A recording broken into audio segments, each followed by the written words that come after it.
Well, let's talk about this Raw show here. 3 hours of largely pain. So they opened up with MVP and Apollo for the Intercontinental title, and they actually had a fun match. But U.S. title. Before the match begins, the lights start to flicker. And the announcers say, there have been some weather issues. I don't know how they didn't know there was going to be an invading faction since they'd announced it on their social media, but they blame this on the weather issues. So MVP comes out. I'll tell you what, they never should have put that thing on social media, because the invading faction, because when the show was over, nobody even knew there was an invading faction going. Where's the invading faction? They should have just not said a word and then done that thing. But, again, plus it's stupid. Like what? The invading faction sent information to WWE.com so they could send it out on social media? What? It doesn't make any sense. It's not about sense. It's throwing shit against the wall and hoping something sticks. They're desperate for numbers like now, which is never good, because you should want to build and be, they're desperate for numbers now. I mean, everything about the show was told you that. So they do this match, and Cruz makes a comeback. He hits like 2 moves. MVP cuts him off, hits a German, and Apollo just pops up, hits his toss-up powerbomb, gets the pin. Finish kind of came out of nowhere, but the match was good, and the work was good. Both guys are good. And then Bobby Lashley goes to put the full Nelson on afterwards, but Apollo escapes, at which point they hand him both of the title belts, and he leaves, at which point he cuts a promo explaining that Lashley put him on the shelf. He had to sit at home while MVP was defending this fake belt on television. His kids kept saying, "Daddy, aren't you the champion?" And so he says, "I'm going to take this old U.S. title belt, I'm going to hang it on the wall in their room, and I'm going to walk around with this new belt that MVP bought." So it's a very clever way to get rid of the old belt and start using the new belt, and I thought this segment was good. Yeah, it's fine. Then we go back to MVP. But then all the mic work not working and all that. I mean, I guess it's intriguing, but it also, at the same time when you're watching it, if it was anyone but WWE doing it, you would go, what a Mickey Mouse show. Because it's WWE, and they technically are usually not like that. You're kind of going like, it's an angle. So, I mean, I guess it wasn't that bad, but it was sort of,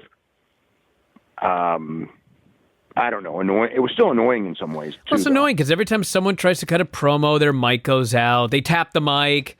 Is this thing working? And they try to cut the promo, the mic goes out again. It was irritating all night long, and not in a good way. We had Bayley and Sasha doing promos, laughing about having all the belts.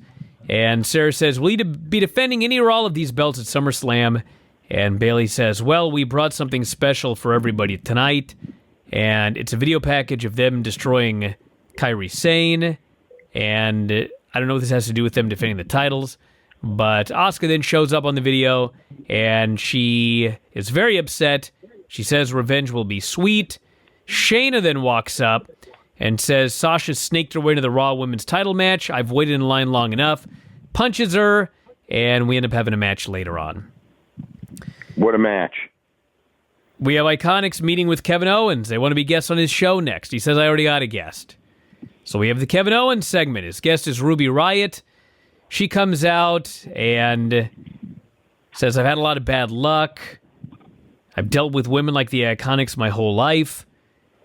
Last week, I finally shut up Peyton and put an end to that iconic bullshit. So the new thing on Raw the last 2 weeks is saying bullshit because AEW can say bullshit, but for some reason they bleep it on Raw, so I don't even know what the point is. But I guess you can say bullshit bleep now. So Kevin then calls out Liv Morgan. And long story short, he tries to get them back together again. And Ruby starts cutting this promo about she came back and everything was different. And Liv was on her own and she's crying. And the Iconics interrupt and they bury them. And Liv ends up challenging them and they challenge each other. And so we have a match.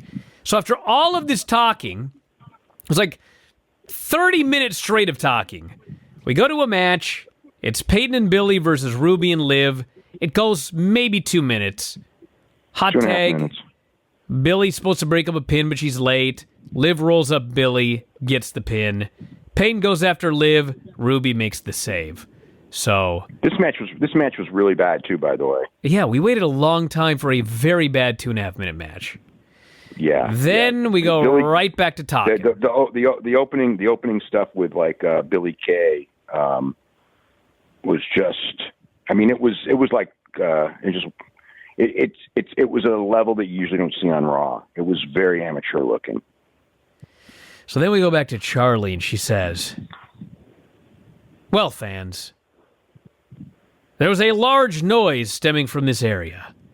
And there are rumors, just rumors at this point, that these boxes falling over was no accident." I'm like, boxes falling over? What is going on here? MVP walks up. He's like, "You're talking about boxes? I lost my title and you're here talking about boxes." And he says, she tells him that Apollo's accepted his challenge for SummerSlam. Then Shelton shows up and says, "Someone stole my 24/7 title." MVP says, "We got to go teach somebody a lesson." I'm watching this show just thinking, dude, there's just a million things happening. Just stuff happening. Yep. Well, that's the idea. The idea is they're trying to make you not tune out. They're scared of people tuning out. All I wanted to do during this show was tune out. Well, we'll find out tomorrow if that's the ratings will tell us a lot tomorrow about what happens for the short term. It won't tell us anything about the long term, but it will tell us about the short term, about all this frickin' so much talking, so little wrestling, and all kinds of stuff. I mean, it's constant stuff. But I mean, like, I didn't say this, but like the whole thing is that the whole mentality right now is that we have got to go and do what worked in the 90s, which is like, dude, oh man, I know, but that's the mentality. Because again, you're look at who's in charge, and it's like that's the whole problem with this thing. That it's like you can't go back in time. It never works. So then we had one of the only great things on this show, which is a Randy Orton Drew McIntyre promo. And Drew was so good. His promo was so good. And of course, Randy is always very good. I wrote 50,000 words. I'm not going to read the whole thing, but basically, Drew comes out and says he's very motivated to beat Orton. He knows Orton is motivated as well. He does an Edge promo, basically, where he talks about how Randy was always handed everything. Randy should have been fired over and over again, but he actually was fired. He was obviously very upset about it. Randy and Rick come out. Randy basically says, "I've heard this shit before. Tell me one thing that I've never heard." And so Drew tells his story about how a decade ago you had just been pulled out of the hole by Edge, and you walked by me in catering, and my life was crumbling around me. My mother was sick. I was far away from home. And a kind word from somebody like Randy Orton might have really changed my life, and you didn't do a damn thing. I don't see a leader standing in front of me. I see a selfish prick. I got receipts to cash in at WrestleMania. I'm going to rip your head off. SummerSlam. And damn sure you're going to see it coming. This promo was great. Yeah, Drew McIntyre was great tonight. Randy Orton was good, too. It was a good segment. We have Kevin meeting with Ruby and Liv. Flair shows up. They also talked about, his big thing was how this wasn't Randy's plan A, plan B, plan C, plan D. You didn't lie awake in Scotland in a country of 5 million people that's, thinking you would be the first person ever to make it to the WWE, sacrificing everything, finally pulling it off because everything was handed to you because you were the son of Cowboy Bob Orton. And, because I never rode in the limo with Evolution. I never had one cleaning up all my messes after me like Evolution did for you. When I made my mistakes, I was fired. You should have been fired 6 or 7 times, and you never were. And Orton's big thing was how the reason I was never fired because I was way more valuable than you ever were, including now. And that's why they didn't fire me. And it's, because he goes like, you say I should have been fired. You're right. I should have been fired over and over and over again, but I wasn't. And you were, because I'm more valuable than you ever were and ever will be. and I've been given chance after chance because I'm, whatever. I'm the real chosen one. Then, now, and forever. So Flair shows up in this Kevin Owens segment and basically tries to tell him, you need to start worrying about yourself, not all these other people. Kevin says, well, and I want to be a locker room leader. I want to be what Randy could be if he wanted to be. That's what I want to be. And Flair says, listen, I'm in Orton's corner. Instead of giving you advice you might want to listen to, I'll advise you that you need to listen. Mind your own business. Take care of Kevin Owens. Maybe you'll get a title match at SummerSlam. Kevin says, if you're so worried about where my career is going, tell your boy Randy, meet me in the ring next week, and I'll see you there too. So it's Randy Orton and Kevin Owens next week. Then we have this Nia Jax segment, which, dude, get me the quarter hour for this segment, because this was a massive turnoff. She comes out with Pat Buck. Last week she beat up Pat Buck. Comes out here, every WWE promo you've ever seen. She pretends like she's going to apologize, but then she doesn't want to apologize. Cuts a promo on him. She wants a match with him. He doesn't want a match. Give me the match. No, I'm not doing the match. Finally he goes, you're suspended without pay. And she gets really mad, and she beats him up. And after she beats him up, which, by the way, he did a better job selling than almost anybody on the roster, Truth runs out. He's got the 24/7 title. Geeks are chasing him. I wrote in all caps, this show sucks. So I need to know how it did in this quarter. And then, after all that talking, we're rewarded with another match. Truth, Shelton, and Tozawa in a three-way for the 24/7 title. Shelton kills Tozawa with a powerbomb. Truth tries something when he runs into pay dirt. A ninja, who I am 99% sure was Ricochet, hits the ring, does a big flip. Shelton kills him. The Hurt Business beats up the ninjas. Tozawa hits a senton, gets the pin, and wins the title. 2-minute match after 4 long talking segments. Then we just go to Shane, who says, Raw Underground's at 10 p.m. Sarah's with Dominic. Dominic, in fact, challenges Seth Rollins to a match at SummerSlam. So there you go. Dominic's debut. SummerSlam, Seth Rollins. Yep. Yep, that's what they did. Shayna versus Sasha. This wasn't good. Dude, this was... They're having this match. It goes, I don't know, 3 minutes or whatever. Asuka runs down, attacks Bayley, and they ring the bell. Neither of them were involved in the match. Yep. We have people running down and attacking people at ringside on every show. Well, this week it was a DQ. Well, because they put a match in the ring, and they had no finish, so that was the finish. Because they didn't want to beat Sasha, because she's the champ, but they didn't want to beat Shayna, because Shayna's going to be theoretically challenging for the title in September. Maybe, who the fuck knows? But right now, so therefore, they couldn't beat anyone, so they just, how do we get out of it? So the problem with this match is that, like, Shayna has to do a certain match. That's her match. You know, it's got to be shoot-oriented. Because when she doesn't, it's just not what she's trained at. And Sasha Banks does a completely different style of match. So you can blend the two, but they didn't. They did a complete Sasha Banks match. And, you know, I don't know how, you know, I could see Vince, I could see Vince freaking out. This was not good at all. It was, you know, aside from the bad finish, there was like a couple of spots that were good, but there was a lot of stuff where it was just, they were not in sync whatsoever. So then we go backstage and Charlie asks Asuka about Kyrie. And Asuka's response is, she'll be fine. She'll be fine. She's okay. She's just not here anymore. So much for the career-ending injury. I was going to say, what happened to the career-ending injury? She came out of that locker room crying last week. Well, when Kyrie went and tweeted about how wonderful everything was, it kind of makes it like you can't do it anymore. Yeah, you can. You can ignore the stupid social media and just do your show. Well, they didn't do it in this case, and I think that the mentality is that it's because of the rep that's going on, of the idea that people are unhappy there.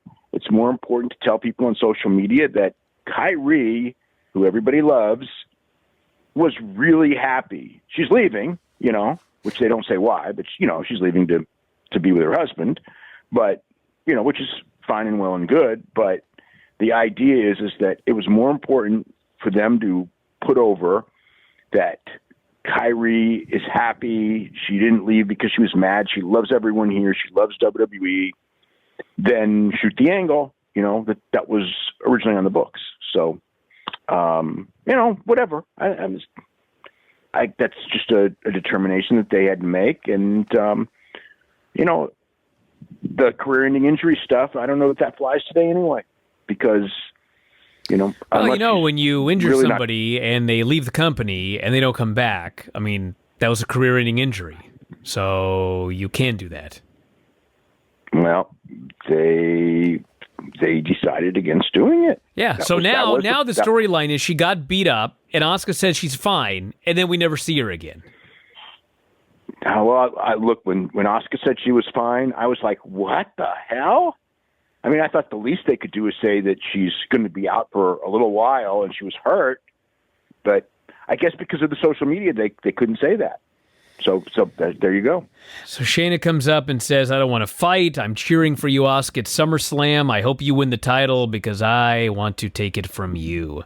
And then Sasha comes back out and says, I will give Asuka the rematch at SummerSlam if you can beat a former NXT Women's Champion, member of the Four Horsewomen, my best friend Bayley.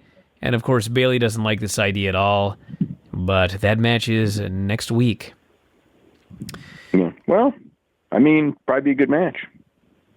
We have Angel backstage with Demi Burnett, who was on The Bachelorette. Andrade walks up. Angel introduces her. Zelina walks up, says, Demi, you don't belong here. Angel says, she's a friend of mine. Zelina says, you and I got to talk. Drags him away.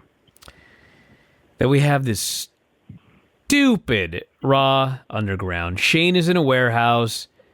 There's no ring posts. There's no ropes. A bunch of girls are dancing. People are surrounding the ring, pounding on the apron. No ropes. Shane says, this is Raw Underground. There are few rules and a lot of chaos. Dabba-Kato, get in here. Big dude gets in the ring. Some other guy that Shane doesn't even announce. Dabba-Kato wins. The way the match ends is Shane goes, that's enough! And then they just end it. Another guy gets in. Kato kills him. Shane calls it off. And that's the whole segment. We waited around for that. It sucked. So that's Babatunde Ayagbusi, who's been in the system for years and years and years. Very athletic, giant guy who, they've always groomed him for the main roster. And I guess this is, they're going to bring him in as a pit fighter guy, underground fighter guy. So we got a couple new giants. They also had the Jordan, who was the giant ninja, is now Shane McMahon's giant bodyguard or whatever. Not necessarily bodyguard. He's the guy who stands in front of Shane McMahon's door so nobody can get in. So we got, like I said, we're going back in time. When Vince panics, we see giants. So, that's great. And we see Shane McMahon and giants. That's what we get. We see fake fighting on a show filled with fake fighting. Yeah. It's different form. It's different. Dude, when there were rumors of Brawl for All today, I was like, fuck, there's no way they can do Brawl for All. Then I heard it was fake Brawl for All, and I was like, I'm not sure that's better or worse. Because this fake fighting is really shitty. Yeah, but real fighting on WWE right now would have been the worst idea in the world. This was not as bad an idea as real fighting. Real fighting with people getting hurt left and right, plus they're going to end up, if they do real, like they got away with it like 20 years ago because, it was a different world. if they're going to do real fights now, the commissions are going to jump all over them. What commissions? They're just in Florida. Florida lets them do whatever they want.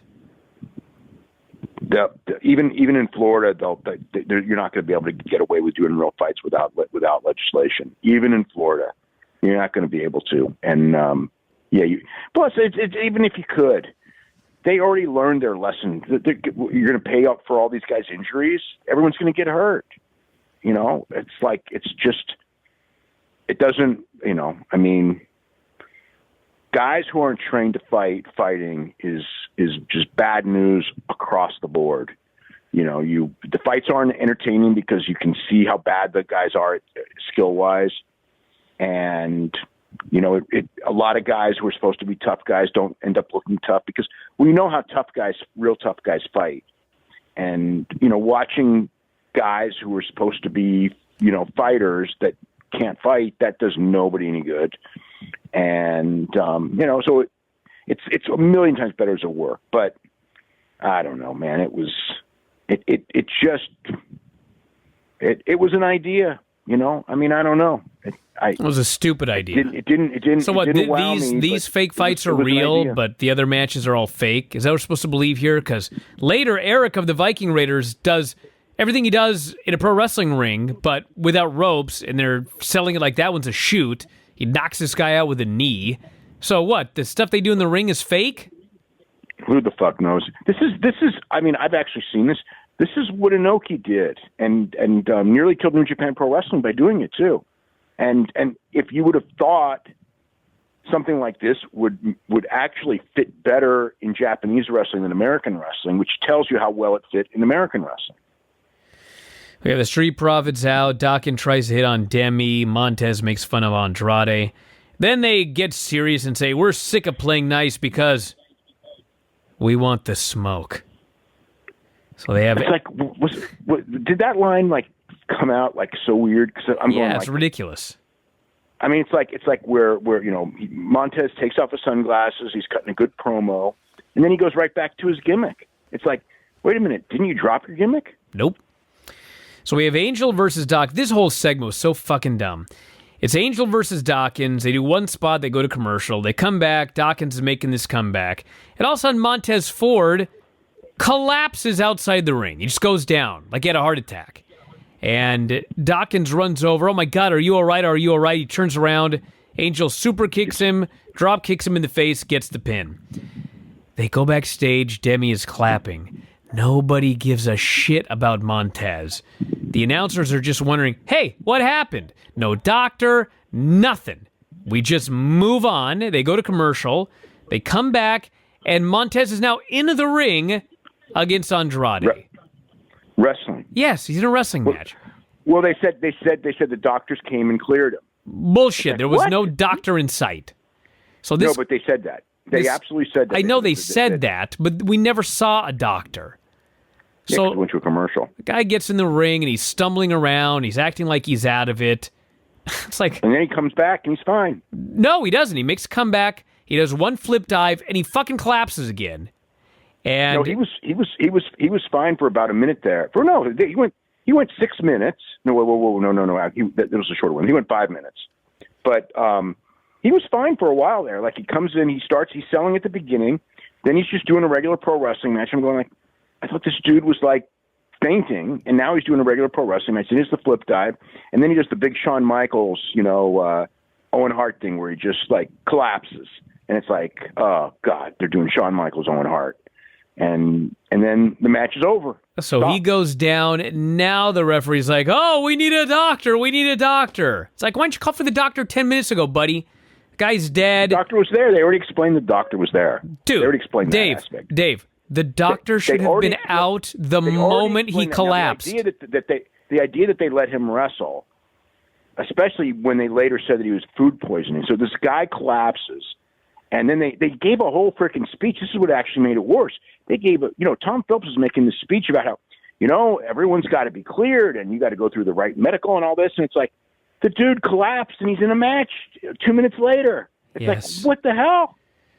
So they're so concerned that this guy is, I don't know, dead, that they just cut backstage And it's now footage of Murphy watching a video of him pushing Alistair's eye into the corner of the steps.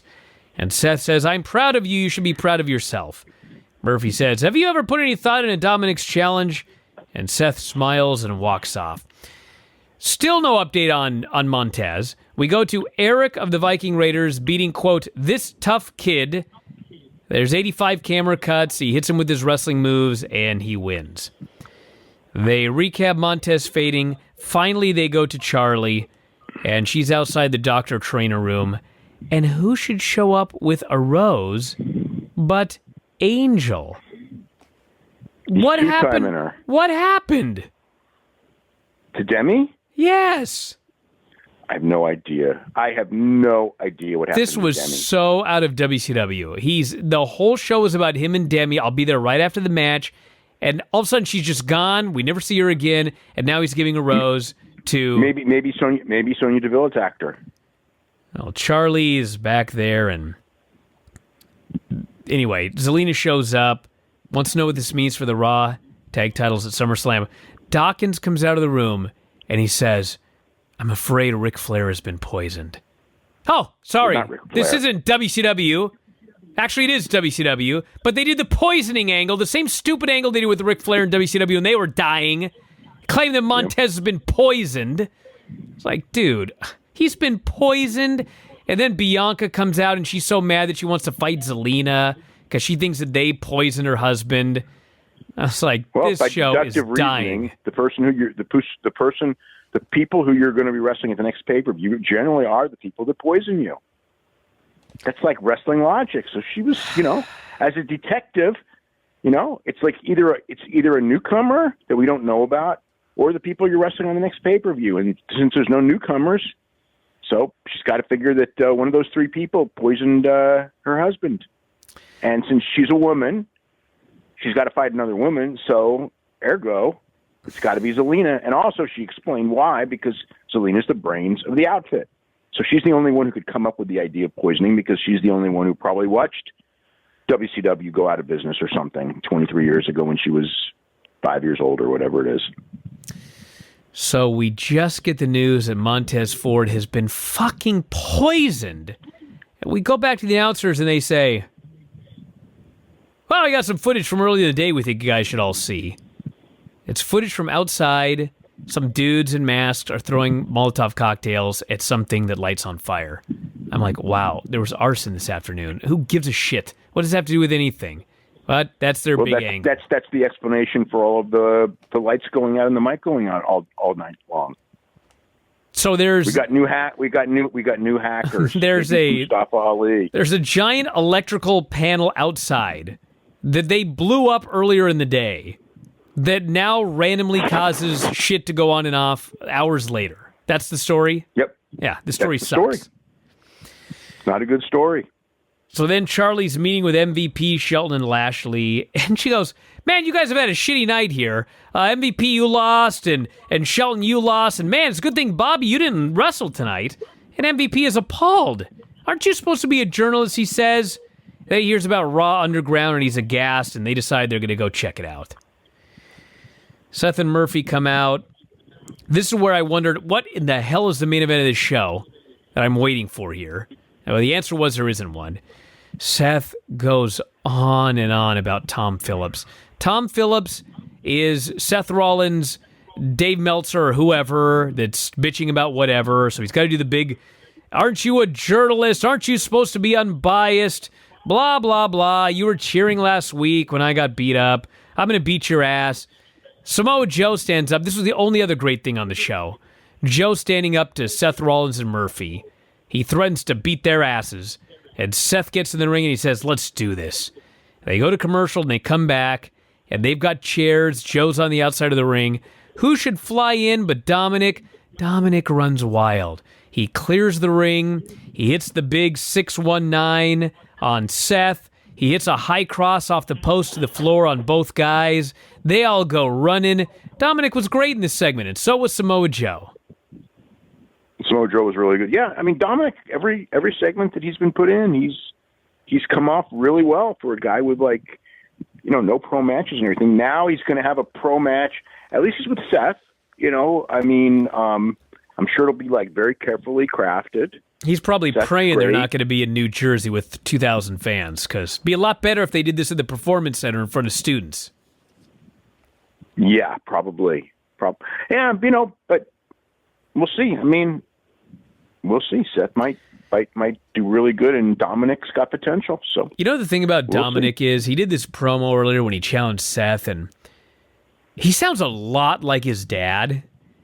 Soft-spoken. Yeah, promos his dad, though. He's not, but he's soft-spoken. He's got like a calm voice, and he really comes off as a guy that you really want to get behind. You want to cheer for this guy, and he moves great. So Seth's going to beat him for sure. I'm sure Seth. Well, actually, maybe not. Ray may come out. and cost Seth the match. I could definitely see that one happening. But my point is, he's got a lot of fire. He moves well.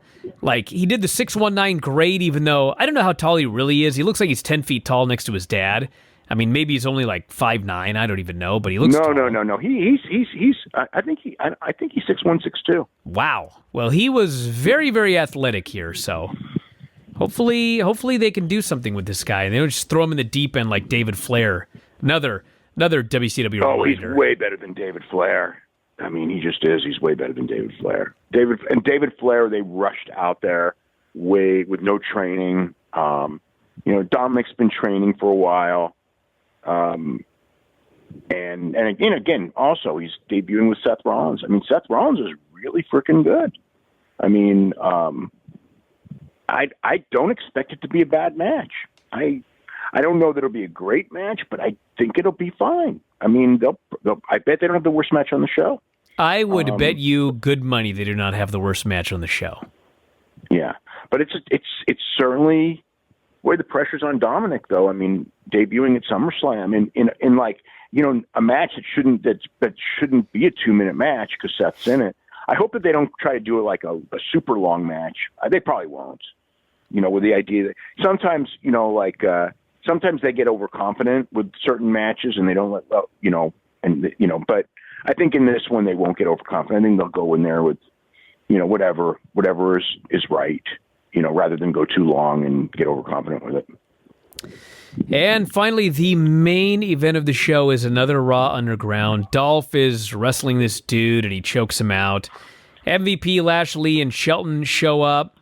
MVP says, Raw Underground is under new management. We're not controlling Raw Underground. Since I hear you guys like to fight, we're here to fight. We're now controlling it. And he says, who wants to face Lashley? So if they were controlling it, they're taking over for Shane, but Shane was having no trouble there. So it wasn't like they were feuding with Shane. So they didn't really Shane's like, guys, hey, show up next week. Like, yeah. Whatever. So MVP kills a dude, Lashley kills a dude, Shelton kills a dude, and then they start going to beat up fans, at which point we're told they'll be back next week for more. I was like, I can't wait for that. This show was so bad. This had to be the worst Raw of the year. It was just atrocious. Atrocious. I don't know if it's the worst Raw of the year, but it had a lot of bad. Dude, name a worse Raw. Well, we'll see. I mean, it depends on where they're going next. I'm sure they have no idea where they're going. Well, they had no idea where they were going for this show. How would they have any idea where they're going next? Well, they did already tape next week's show, so they know where they were going for the next show. But any further than that, dude, when it's Monday morning and they've got 2 shows, and then you hear that they've got 2 confirmed segments for 2 shows in the middle of the afternoon, man, it's bad news. Dude, I'd heard that before the show, but just watching the show, it was like, this is a show they're just making up as they go along. Send this person out to talk. That's just like Nitro used to be. Send this person out to talk. Send this person out to talk. Let's do a quick nothing happening match. Now send this person out to talk. A bunch of shit happens. Just a bunch of stuff happens. Yeah, I hated Well, the how show. do you like that Shayna Sasha Banks? How much time do you think they put into that finish? It's like we got a match with these 2. What do we do? Well, we'll just run Asuka out. Yeah, run Asuka out. It's just so dumb. She didn't even attack anyone in the match, and they rang the bell. Like, they had no other way to get out of it. I'm telling you. Well, I mean, there are a million ways to get out of it, like, attack a participant, get in the ring and fight. I mean, there are things you can do, but they did the laziest thing possible. Something that happens, like, twice on every show, but this time, for some reason, that was the end of the match. They had people run into the ring and not get disqualified because they didn't hit the person first. And this one, no one got hit or in the ring, and they ended the match. It's like, but, again, they're making it up as they went along. All right, let's talk about this Raw show here, a show that actually was better than last week, although that is low praise. I liked the show. I mean, not every segment, but I thought this show worked. I mean, I don't know that, I thought Randy Orton and Ric Flair at the end were tremendous. I thought the Drew McIntyre at the end, it almost felt to me like almost peaked a week early because next week is the go-home week as far as Raw. Because I thought that Drew McIntyre, when he was just like getting just furious at Randy Orton for what he did to Ric Flair, and how the show ended was like, that's the way I would want to go home for that match. Because it really gave that match, which was just a match and everything, it gave it something. And I was not, I was almost like, I was always thinking, like Randy's going to turn Ric Flair. We know he's going to turn Ric Flair. It's just gratuitous. It's not going to really mean anything. But, a lot because of Rick. Rick is really tremendous television personality and all. And Randy's doing a great job too, but it really was. I thought that was a really great segment. So the show opens up. If I can find my notes here, Samoa Joe's in the ring for Bruce Pritchard's favorite thing, a contract signing. It is a contract signing for Seth versus Dominic, and they note that there are two. Joe saved this segment because number one, these segments are so overdone, and number two, it's like. This gimmick is, Dominic is very limited in what he's going to be able to do on the mic at the stage. And this gimmick of Seth is just, it just ran its course a long time ago. If it ever even had a course to run. But Joe was, the problem is like when the thing was over, all you wanted was Samoa Joe against Seth Rollins, but they killed poor Dominic. Well, what happened was they have a contract signing, and the story is that Dominic has to sign two contracts, one for the match on Sunday, and one is just his WWE contract. So he's now a WWE wrestler. So Samoa Joe is there, too. And Joe basically cuts a promo for Dominic. And he cuts his promo on Seth, how sad this is. He basically flat out says, like, used to be awesome, now you have a shitty gimmick. And talks about how they took out Ray's eye and Alistair's eye. They would have taken out his eye, but Dominic ran in to show up. And Seth goes off about how I gave this kid a choice multiple times. He didn't want to do it. I had to turn into this character because these fans crapped all over me. I'm like, dude, it's not my fault you're doing this stupid gimmick or anyone else's. Man, it's you blame the frickin' booker that had you in that program with Bray Wyatt. That freaking killed your career as a babyface. So finally, Dominic ends up signing both contracts, and Seth congratulates him, tells him to get the hell out of the ring because he's got a match with Humberto Carrillo. So they do a match. It's quick, like 90 seconds if you take out the commercial break. And, of course, Dominic ends up whacking Murphy with the stick when he tries to interfere. Carrillo is distracted, and Seth hits the curb stomp for the pin. So afterwards, actually, it's 3 minutes. It was 3 minutes, but it was. Is that counting the commercial? Carrillo's very much a complete job guy now. Yes. Did you know on God, what show was it? I think no. Did you know on Main Event that Riddick Moss beat Mustafa Ali? Wow. That's Mustafa Ali. Talk about like falling off the face of the earth after, didn't we give him 3 weeks and he only lasted he was already dead in 2? Yeah, he lasted 1 week. Yeah. So the heels double team Dominic. He's so good too. He's so good. He can talk. He can work.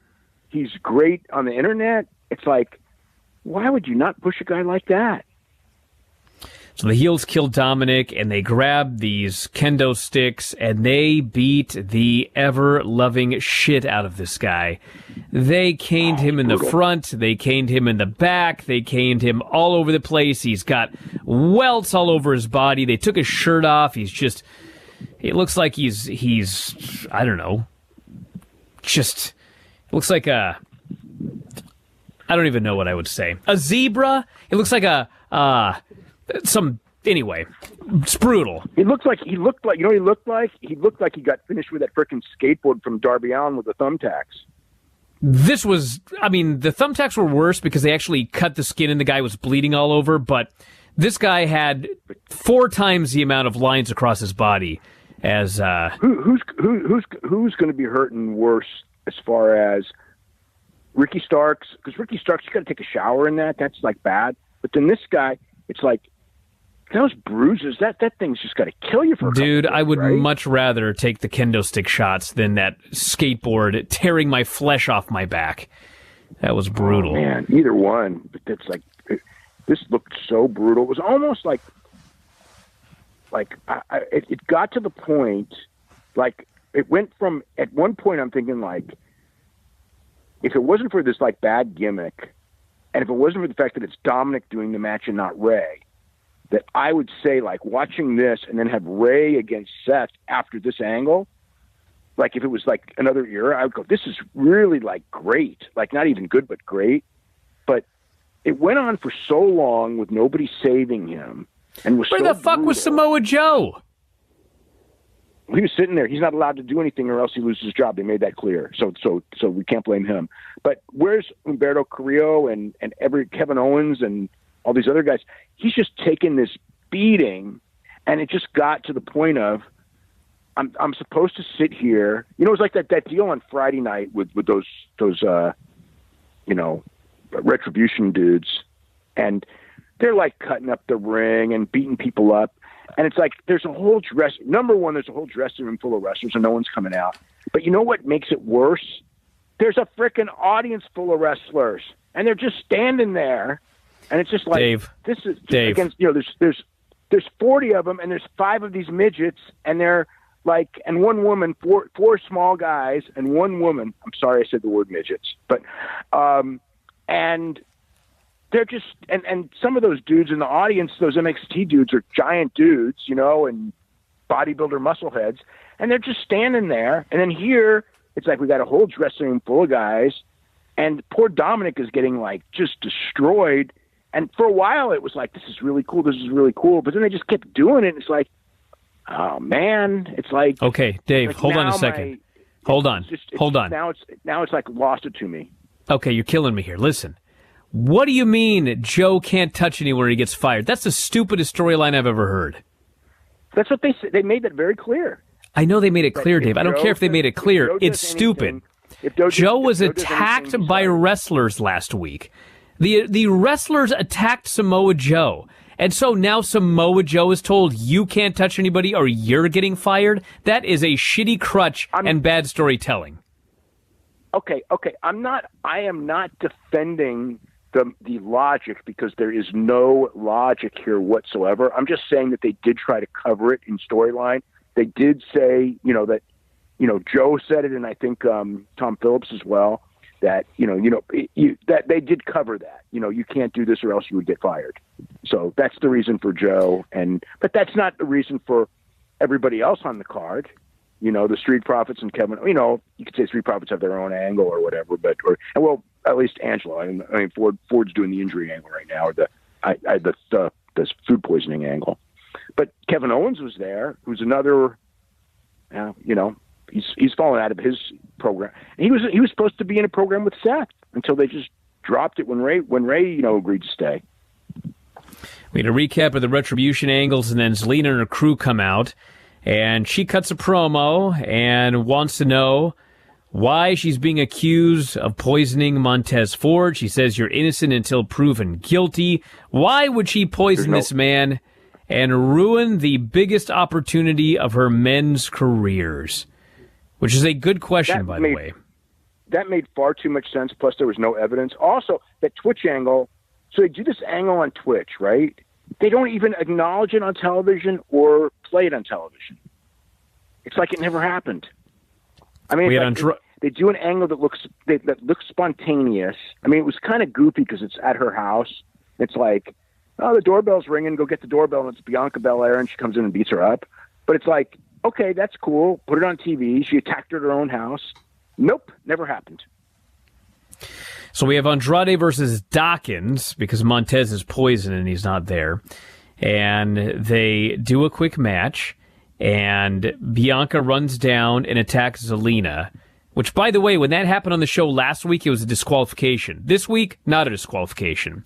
And Andrade ends up getting pinned. The rules change by the week. Angelo pins Andrade, and then Bianca tosses Zelina into the ring so they could do their match. And I think this went longer than the men's match.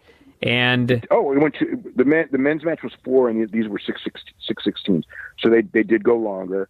The first 4.5 minutes of the Bianca Belair and Zelina Vega match was very good, and it should have ended at that point because it was just kind of like it kind of fell apart at that point. Well, I think the issue is that Bianca Belair should not have been selling as long as she did for a manager. I mean, Zelina is essentially a manager. That too, but there was something that happened at about the 4:30 to 5-minute mark. It goes to the 4:30 mark where, some move didn't work. And then once that happened, you know how like inexperienced people, when that happens, they just kind of lose it. And it's like everything was gone then. I mean, it wasn't like it was overtly horrible, but every single thing was off at that point until, she did the press slam and the KOD.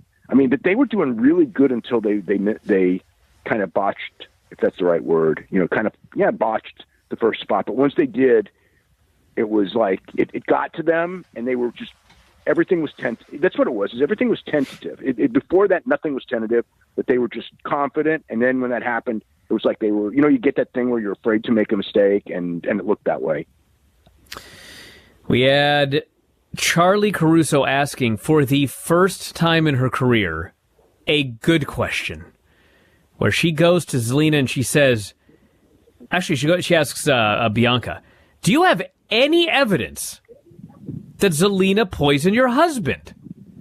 Great question. In this world, we don't. It's a great question. Bianca had no answer. All you have to do is accuse somebody, and they're guilty. Even if proven innocent, they're still guilty because it's agenda. It's agenda. So it depends on your agenda. Well, Bianca had no good answer. She threatened to beat Zelina's ass, and then Dawkins alerted us that Montez would be there for SummerSlam. So there you go. Then we have MVP doing a segment. He's upset about Retribution interrupting his match last week. He says, I lost because of the lights. So Apollo comes out, and he's making fun of him for blaming the lights. And MVP makes fun of him for not defending his belt when he was hurt. Apollo says, your buddy that beat me up. Now I'm walking around with the title you paid thousands of dollars for. So they argue back and forth, and ends up with MVP hitting the ring, and he tosses Apollo hits the ring. He tosses MVP's couch over the top rope to the floor, destroys the couch. This sets up Apollo versus Shelton Benjamin, and they had a fine match. There was one spot where Shelton took an enziguri and went down and grabbed his knee. So I thought for sure that he blew out his knee, but he was moving all right afterwards, so I don't know what that was all about. But Apollo got distracted by Lashley. Shelton rolled him up. Shelton Benjamin pins Apollo Crews. Lashley then hits the ring. So in theory, Crews should beat MVP and then work with Shelton, which is fine. They had a nice match. It makes sense. Or they don't do it, and then it makes no sense.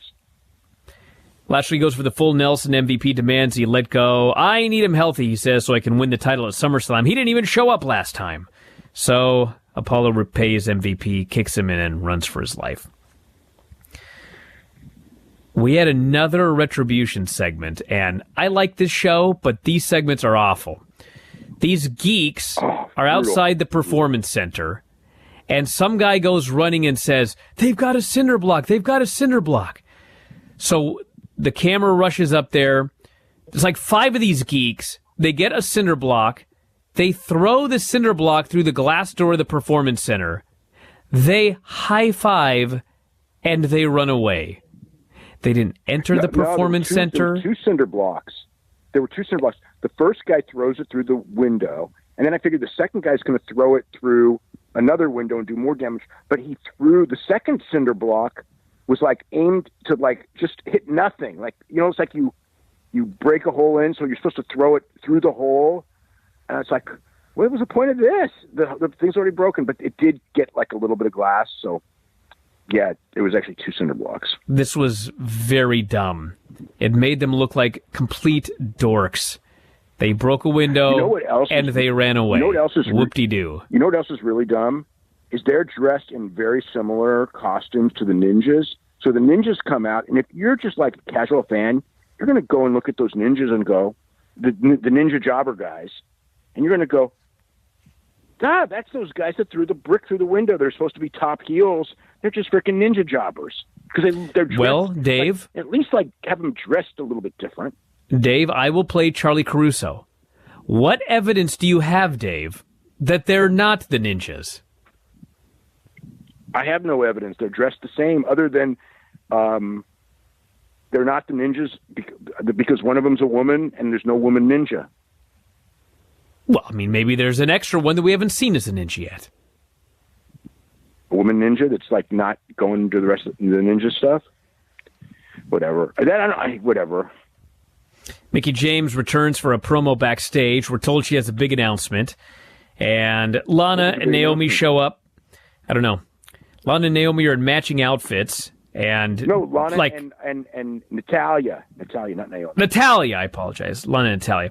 So they're in matching outfits and a completely unnatural duo, but like they're a duo now. And they make fun of her. They're like internet TikTok buddies or whatever it is. They do those. Natty and Jenny, her sister, and Lana do these videos together that are like super popular right now. So that's like the deal. So now they're paired together. And originally Natalia was going to get a championship match with Lana in her corner until everything changed. So now they're trying to figure them. I guess they're going to put Natalia and Mickie James against each other in some form. Well, Mickie did say, "I'll see you next week," so I presume that they're wrestling next week. Or they'll just see each other. I guess they could just see each other. We had Raw Underground clips, and then Ivar is flirting with some woman, and Ricochet and Cedric are there. The woman from last week, Demi Burnett? Is that her name? This is the same woman? Yeah, the one from last week, yeah. Wow, how about that? Well, anyway, she likes Ivar. She thinks Eric is not very cute. The guys have to do the fake laughing, and that was lame. This led to Eric, Ivar, Cedric, and Ricochet versus Tozawa and the Ninjas. I think this went a minute, and the Viking Raiders kill one of the Ninjas, toss him in the air, hit the power slam for the pin. That actually was awesome. This Ninja went like 30 feet in the air. And then after the match, one of the ninjas rolls up Tozawa and pins him. And it is truth. Tozawa and all the ninjas already walked out. This match, they only went 1 minute, and Tozawa and the ninjas had already walked out on their partner before it started practically. We have Drew McIntyre with Charlie. And her string of good questions ends. She wants to know, did you mean what you said about Randy last week? And will you watch his match tonight? Drew's like, of course I meant it. I wouldn't have said it otherwise. And yes, I will watch his match tonight. And he is out here killing all of these legends for self-preservation. He wants to be around as long as he can. I will rip the torch out of his hand at SummerSlam, make him realize that Evolution has passed him by. Charlie says, well, what if Kevin Owens wins tonight?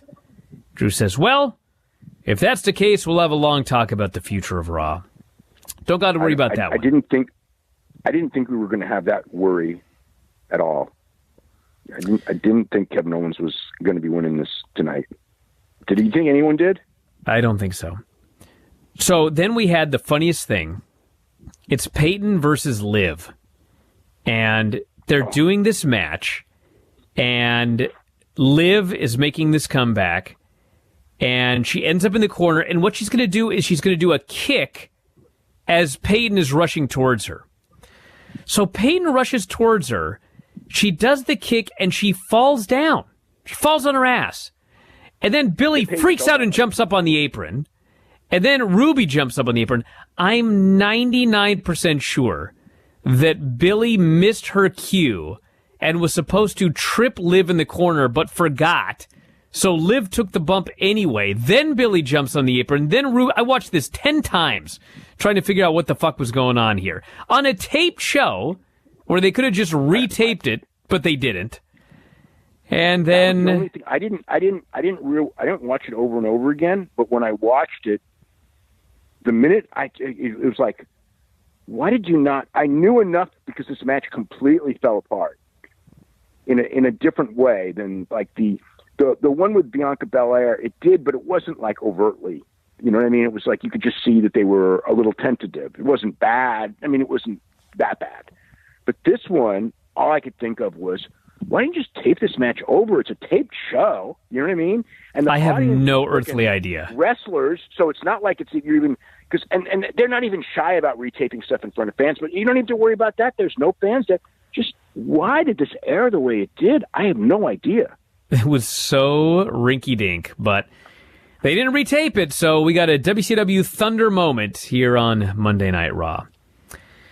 Next, we had Raw Underground, and first fight was so as you can see, you know that like before this, you know, at the meeting before this TV when they taped it, like the big things in Vince's head were not the big things, but two of the things were that Vince had decreed that Peyton Royce and Bianca Belair were to get pushed.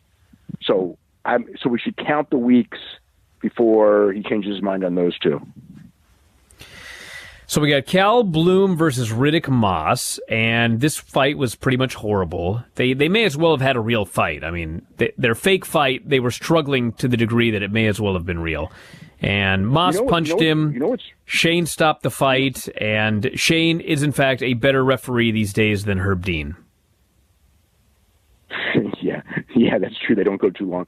The one thing on these shoot fights, even when they go a minute, as hard as these guys go, they're like blown up. And I'm not saying like this in a bad way.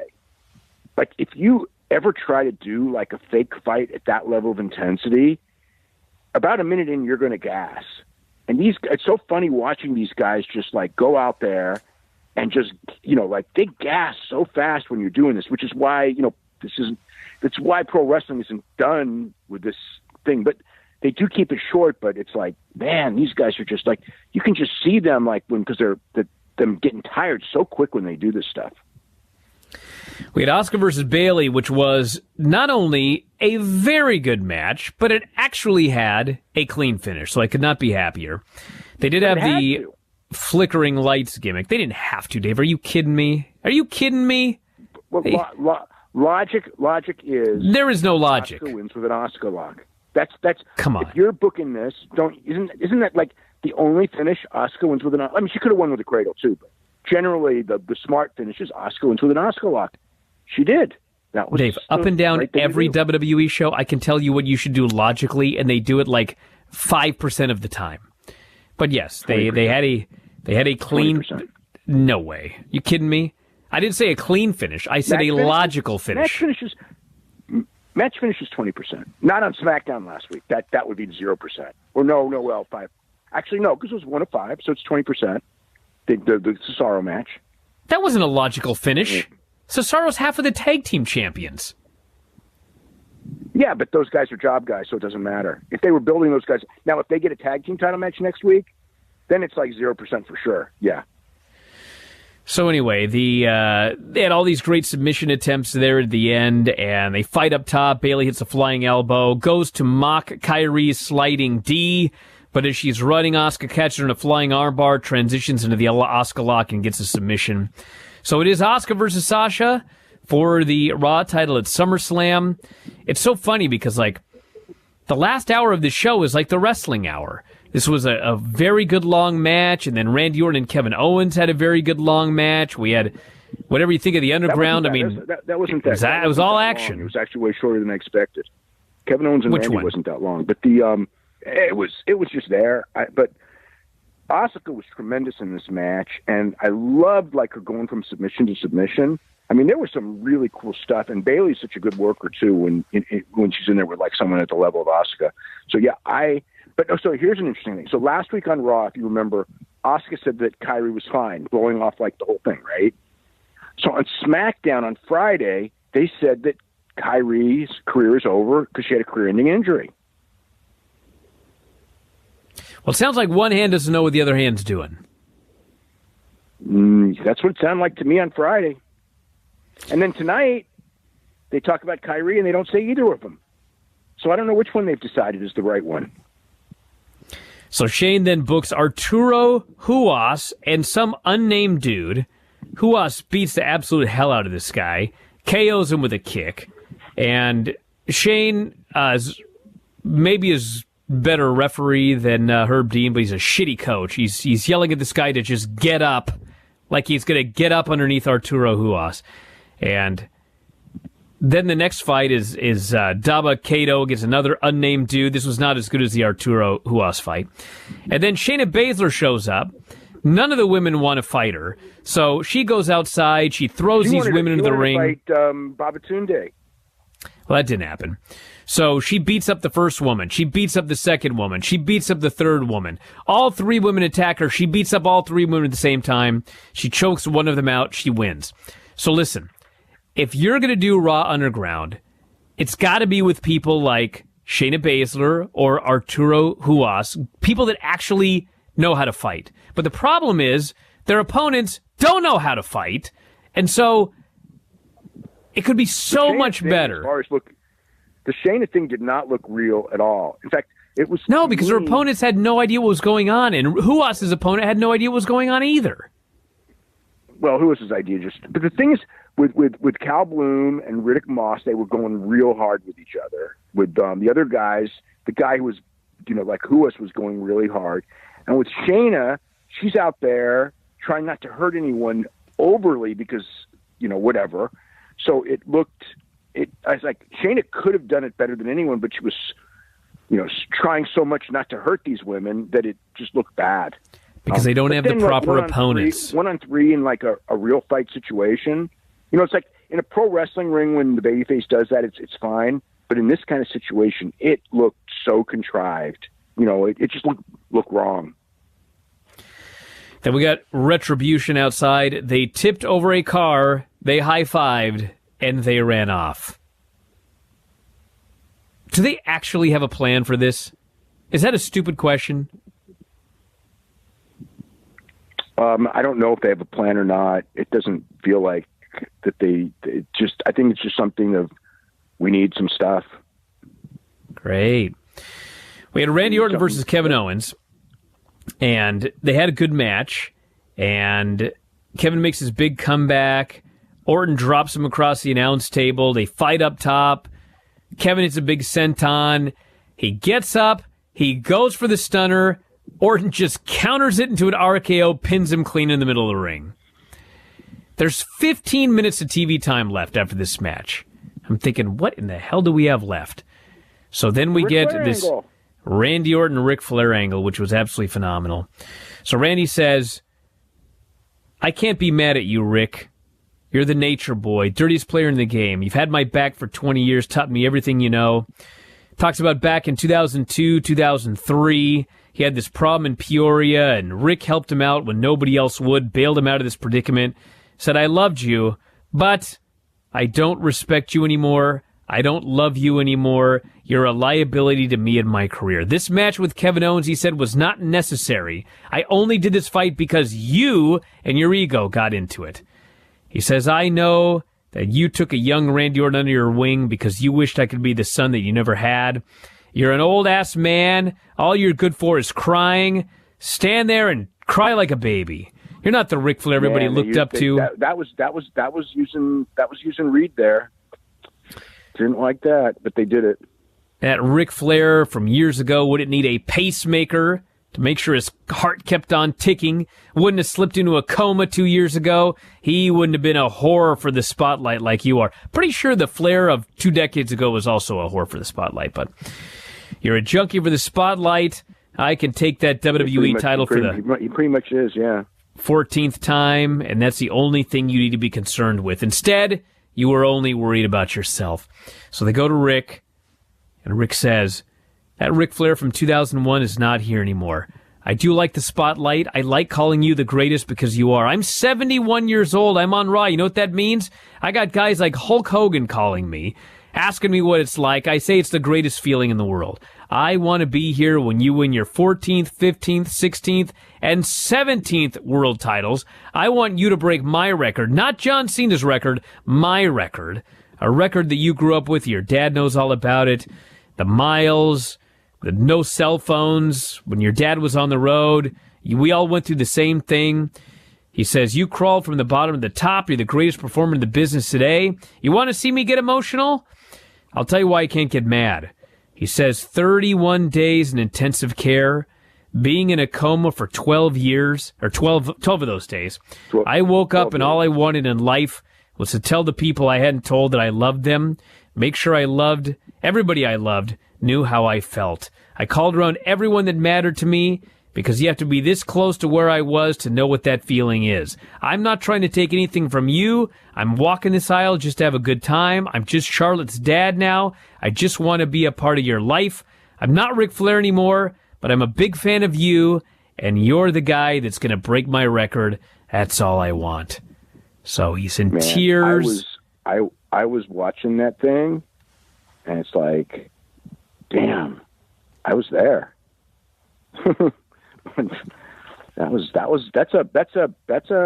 bad. I don't say a bad feeling. It's not a pleasant feeling, but that one hit home too hard for me watching that, just because I was there. Ooh. And thinking the exact same thing. And you know what? It's like, I'll forget it. Doesn't matter. Oh, jeez. Well, Randy walks over, and he throws the mic down, and he hugs Ric Flair, but then he turns around and he gives him a low blow. They won't even let Flair fall to his knees. Randy has to hold him and gently lower him to the mat, at which point... No RKO. He cannot be touched. Oh, God. Can you imagine? How could they touch him? Think about it. Well, they can't. So Randy goes to the corner. He sets up for the punt. And right as he starts running, the lights go out, which is very interesting, by the way, because it's a taped show, and they could very easily have shot it in such a way where he was 10 feet away from Rick's head, but it still looked like he punted him. But they made very sure the lights were out when he threw that kick. So they wouldn't let him get anywhere near him on that thing. So he's out. What happened with Steamboat, with Steamboat and Rotundo and those guys when they tried to do that angle? They'll never do that with old guys again. You know, like put them in and Lawler too, for that matter. Too many older guys have gotten hurt real bad on. Only Vince is allowed to do this stupid shit, is what you're saying. I don't think Vince would do it anymore either. Dude, he did it a year ago. From Kevin Owens. Yeah, he took that headbutt from Kevin Owens, which was, well, Vince. Okay, Steamboat, there was nothing wrong with him when he did it, and he ended up that messed up his life completely. That angle, and Lawler almost died. I mean, it's just not worth it. It's just not. It's like you might be able to do it safe, but it's just not worth the risk. Can you imagine that stuff they did with Mae Young? They would never do that now. That Bubba Bomb, even though he protected her completely, there's no way in hell they would ever allow something like that ever again. So afterwards, Drew runs down, Randy Orton bails, and I think they looked at each other for 3 minutes before the show went off the air, and that's it. Drew vowed revenge, and I mean, it was great. I thought, Drew just like that coming off of that angle, Drew's reaction. It's like, man, don't even need a show next week. That's your go home segment to me. This was a go home segment, but for some reason we do have one more show.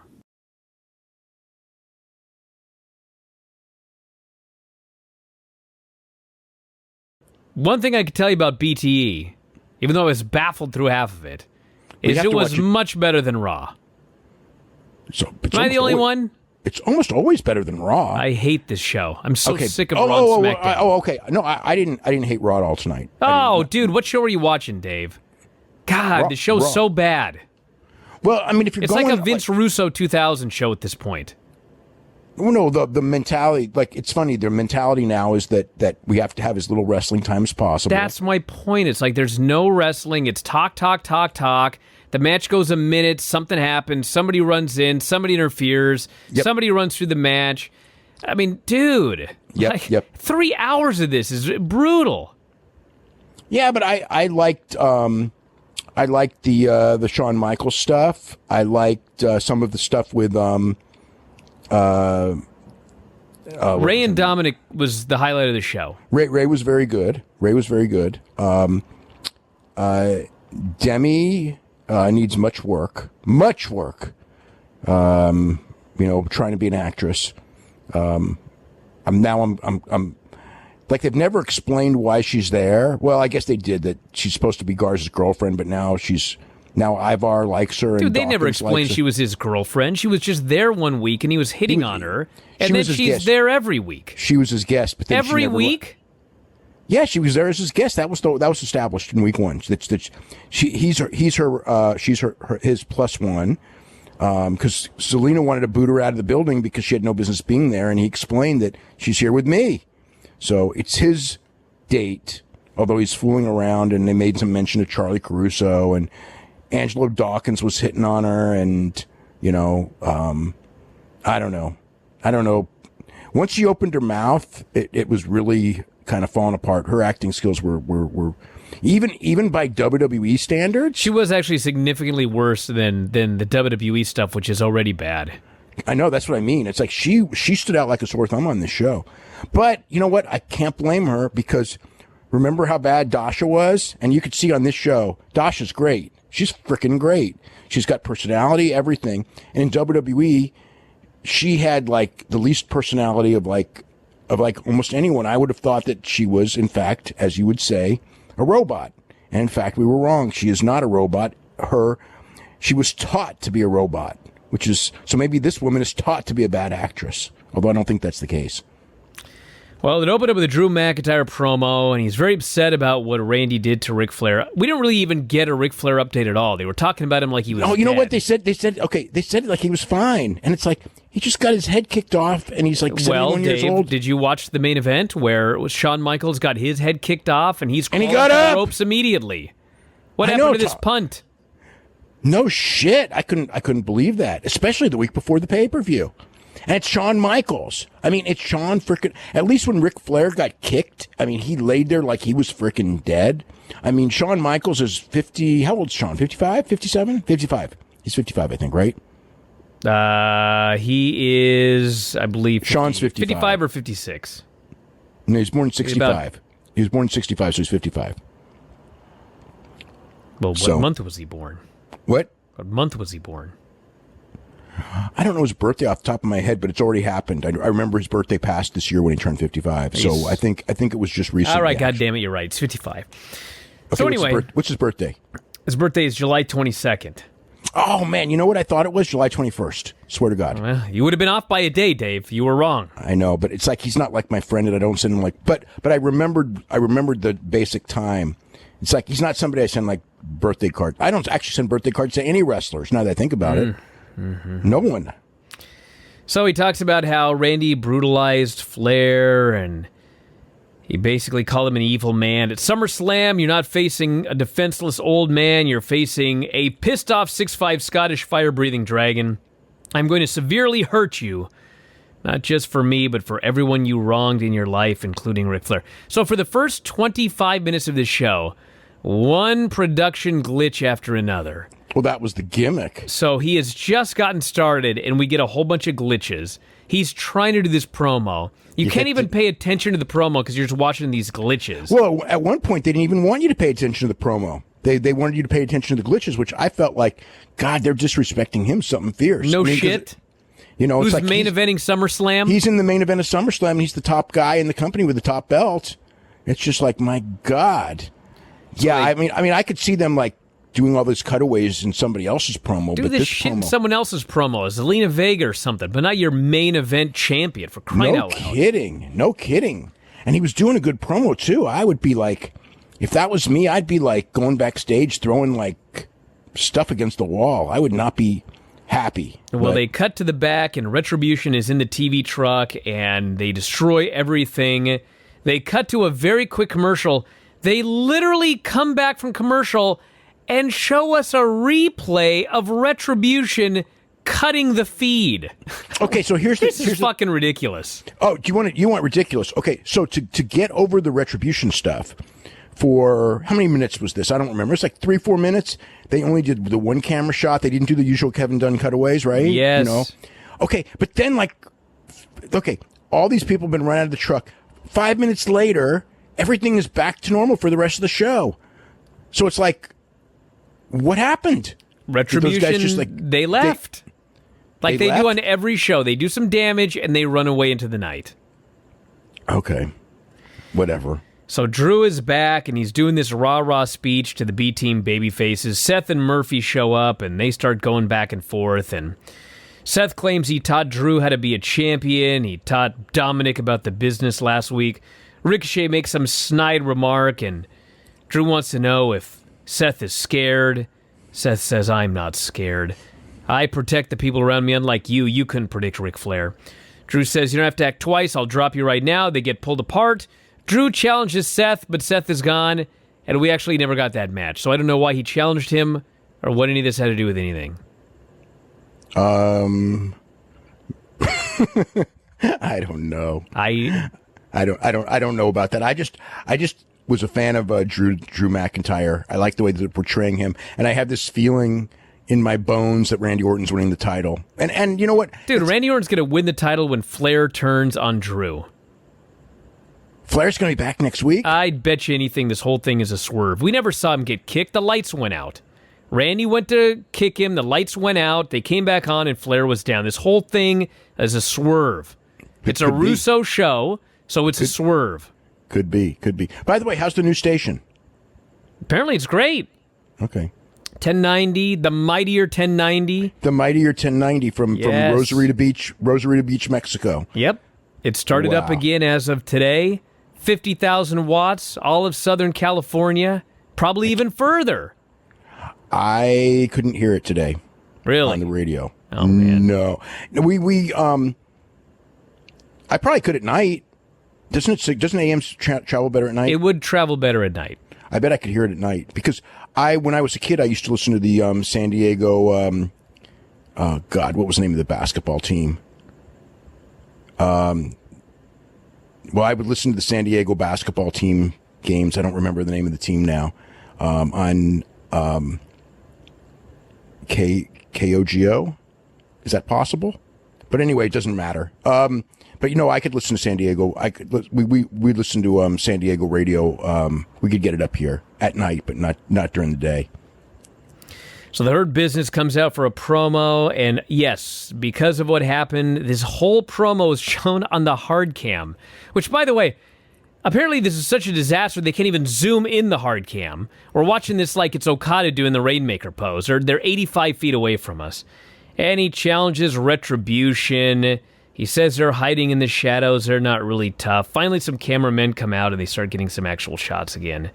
He claims that Apollo is behind Retribution. Apollo comes out. That's like, as theories go, low on the totem pole. That's a pretty bad one, yeah. Yeah, don't you think? So they go back and forth. And I think that he's like a paranoid guy. If he thinks yes, Apollo Crews, because he blames the fact that the lights went out during his match and that's why he lost. By the way, it's like, if he's going for the championship, why does he keep getting beat? And why does Lashley keep winning? I don't fucking know what they're doing, dude, because the show's dumb. Okay, I'm just wondering. I mean, there's no better answer than that. Right? No, there's no better answer than that. Yeah, like why the challenger is losing on television before the championship match to the champion, Well, Bobby Lashley, who's not even on the pay-per-view, is protected in every angle because he's Bobby Lashley. Which, I mean, I don't. So why isn't he fighting for the title? Why isn't he winning the belt? You think I got an answer for that? I know you don't. These are all rhetorical questions. Yeah. So Apollo wants a match, and if he wins, MVP and Shelton will be banned from ringside on Sunday. So it's Apollo Crews versus Bobby Shelton. Lashley and Shelton banned. MVP is going to be his opponent. Okay. So it's Apollo Crews versus Shelton. 27 minutes into the show, we get our first match. They go 2 minutes. Truth hits the ring. He's chased away by ninjas. Shelton is distracted. Crews cradles him and pins him. It's a total waste of time. Well, Crews had to get his win back from when Benjamin beat him. So he's immediately beaten down. Cedric, Mustafa, and Ricochet hit the ring. They make the save. It takes 4 baby faces to get Lashley out of the ring. Truth then runs back down, and he and Lashley's still not on the pay-per-view as far as I know. Truth cradles Shelton, pins him, wins back the 24/7 title. MVP then says, we want a 6-man for later on this evening. So then we have the first segment with Angel and Demi Burnett, and Ivar shows up, and he gives her a turkey leg. He wants her to go to Raw Underground with him. She thinks it's a great idea. So Angel is all upset, and Ivar claims that Angel poisoned Montez. Demi, the worst acting ever, says, you didn't poison Montez, did you? And he says, no, of course not. And he challenges Ivar for a match. So they do Angel versus Ivar. They send poor Demi to the back. They say, face the camera, but turn your fucking head all the way around and look at the TV backwards. Like nobody on this planet does. So she's already a bad actor, but she has to do it anyway. She's smiling at the TV. She's completely facing her body the opposite way. They do this match. Ivar makes a quick comeback. He goes for a dive. Zelina says, don't you dare dive. So he doesn't. He goes outside. He throws Angel into the ring. He starts to climb into the ring. I think I've seen this before. Andrade is going to distract him, and Angel's going to get him. So lo and behold, Andrade doesn't do a thing.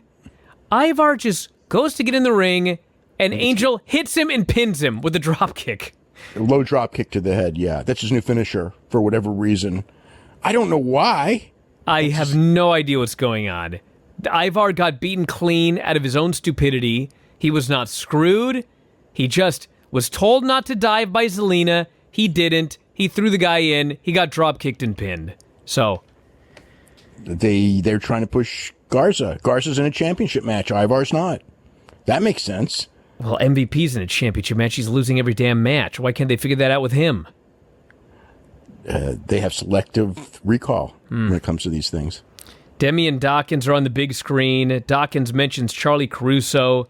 Angel tells him to mind his own business. Dawkins says, you can tell a lot about a person by the squad he's rolling with. I have something I want you to see. And Angel rushes to the back.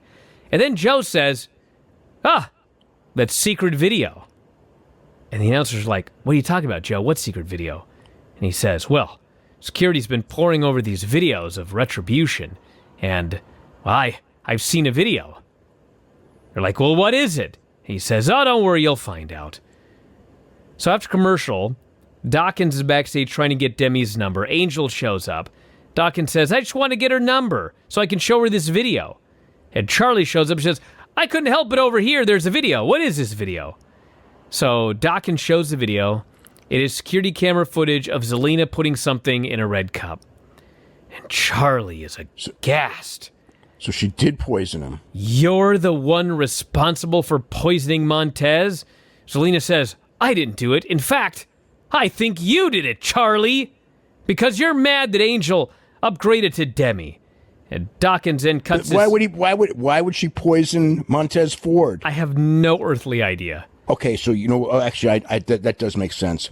Zelina Vega was so desperate for like an alibi that she came up with like the stupidest thing that made no sense at all because she had no time to think of something that would make sense. I think that's what that means. So Montez suddenly shows up, and him and Dawkins send the heels packing. He's alive, and he's fine. Although we'll get to that later. Natty versus Mickie James. Mickie James returned to Raw. She gets no entrance. She gets distracted immediately. Seth and Murphy come down 2 minutes into the match, maybe 1 minute. Seth starts yelling at Joe. They're arguing back and forth. There's a match going on. They're showing us like 10% of it. And then suddenly the bell rings, and we are alerted that Mickie James was counted out of the ring. This was the worst, like, when it comes to a count out. Okay, so I had to actually, like, watch this back because it's like, what the hell happened? And so Natalya just kind of, like, it's not like she does a move. It's not like anything. She just throws her out of the ring, and Mickie James just has to get counted out. Like, it was, I thought, like, did like Lana hit her over the head with the chair? Did somebody trip her? I mean, no, she just had, it was like, her job is to get counted out. So at the right time, she got counted out with no semblance of any thing that would make it happen. It's like they didn't even bother with anything because it was so insignificant, which is too bad because it's like Mickie James's first match in God knows how long, probably close to a year, maybe longer than a year. And, you know, it was like, it was like the first match they advertised for the show. And then when they deliver it, it was like, it was a backdrop for an angle. The finish was like thrown together with no thought. And it was like Mickie James's return meant nothing. It was treated like it was so completely insignificant. And it's too bad. And then at the same time, they're calling her like this legend. It's like this legend who they give absolutely no respect to her return. So Lana makes fun of her. She kicks Lana. They immediately cut to Seth and Joe arguing. Seth says if Ray shows up tonight, it'll be the last mistake him and Dominic ever make.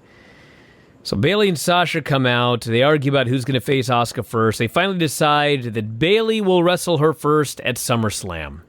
So it seems patently obvious that Bayley will beat Asuka with help from Sasha. But then when it's Bayley's turn to help Sasha, she either won't or she'll screw up and Asuka will win the Raw Women's title. I would think that she'll screw up. One or the other. But they made it pretty clear that they're going to, or they led you to believe that's what's going to happen because they're already preparing Asuka with Shayna Baszler. So Shayna comes out, and this leads to a tag match: Sasha and Bayley versus Asuka and Shayna. Well, they first had like the discussion where, the basic gist is that Shayna had to team with Asuka before facing Asuka, but they were both building up the inevitable match. But I guess that it's going to be Shayna and Asuka against Bayley and Sasha Banks for the tag team titles on the 30th, which is the Backlash pay-per-view, because and that was what was set up with this non-title match here. So they go 1 fucking minute, and Nia attacks Shayna from the crowd, beats her up, and they both disappear. So it is now 2-on-1 with the heels beating on Asuka. And this was like the only good wrestling on the show. Asuka makes this big comeback. Shayna runs down, gets hot tag. Although Shayna is not designed for babyface hot tags, pro wrestling hot tags. No. So they quickly do a 4-way. Asuka puts Sasha in the Asuka lock outside. Or no. Let's see. Asuka puts Sasha... Yeah. In the Asuka lock, and Baszler choked out Bayley. Shayna put Bayley in the choke and Bayley. Anyway, Shayna won. She got the submission. So now we have a match for Payback. Which, by the way, is in a week. I know. Clips of the Dominic... By the way, did you hear that they're back to free months on the network? Oh, you didn't hear this? Are you sure about that? Because they were talking about SummerSlam being free, but they were talking about SummerSlams on the free tier. No. I don't think SummerSlam's on the free tier. It could be, but no, I have seen the ad myself. What they did was they sent out a mass emailing to people who were former network subscribers saying that if you order by the 24th, you can get a free month right now. No strings attached. So they're back to offering free months. And they advertise that you're going to get 2 pay-per-views. But what's interesting is that they're advertising SummerSlam, of course, and Backlash, but there's no mention in the ad for TakeOver. So that's the deal. But absolutely free months. They're back to offering free months. What is it, like 3 weeks after saying that they would no longer be doing that? How about that? Yep. So then we had Apollo's backstage with Cedric, Ricochet, and Ali, and Apollo wants Ricochet and Ali to be his partners. Cedric is all upset. Apollo says, you just got put in the full Nelson, you need to rest. Cedric is upset, but finally he says, fine, and they leave, and we see that Randy Orton has been listening. There's zero follow-up to that on this show, by the way. We have Shawn with Drew McIntyre backstage, and he does his promo. It's actually a very good promo, talking about how Randy's going to use your frustration against you. Drew says, listen, you've been a huge part of why I made it. You believed I would make it when I came back, be the WWE champion. But on my watch, Randy's run roughshod of everybody. I feel like I let you down. And Shawn says, you could never let me down. There's ups and downs. You set the WWE title free from Brock Lesnar. You've earned where you're at. Go to SummerSlam, show everybody who you are, and promise me when I go out there tonight, when I face Randy Orton, give me my space. The Iconics are backstage with Ruby and Liv. Billy says her shoulder hurts, so it's not going to be her wrestling tonight, it's going to be Peyton. Thank God. They have a spat, Liv and Ruby leave, and then they see Marina and Jessamine talking to Shayna. They air a recap of Retribution running roughshod on the company. Dave. Yes. This is so stupid. They think that's their ratings. The ratings went up ever since they did Retribution, so they're going to push it as much as they can. Do you realize how stupid it is that an outside group is destroying your television shows, and so you're airing recaps of this on your television show? They don't think in that at regard. all. They don't think about that at all. It is just, this is a television show, and we have to air the highlights of the key aspects of the show, and Retribution is a key aspect of the show. So, yes, we need to air as many replays of everything that they do as we can. Yes. We have Ruby versus Peyton. All four women get an argument outside. Peyton shoves Ruby into Liv, tosses her into the ring, and hits her finish for the pin. This was not much. Peyton had trouble getting the finish because she's so.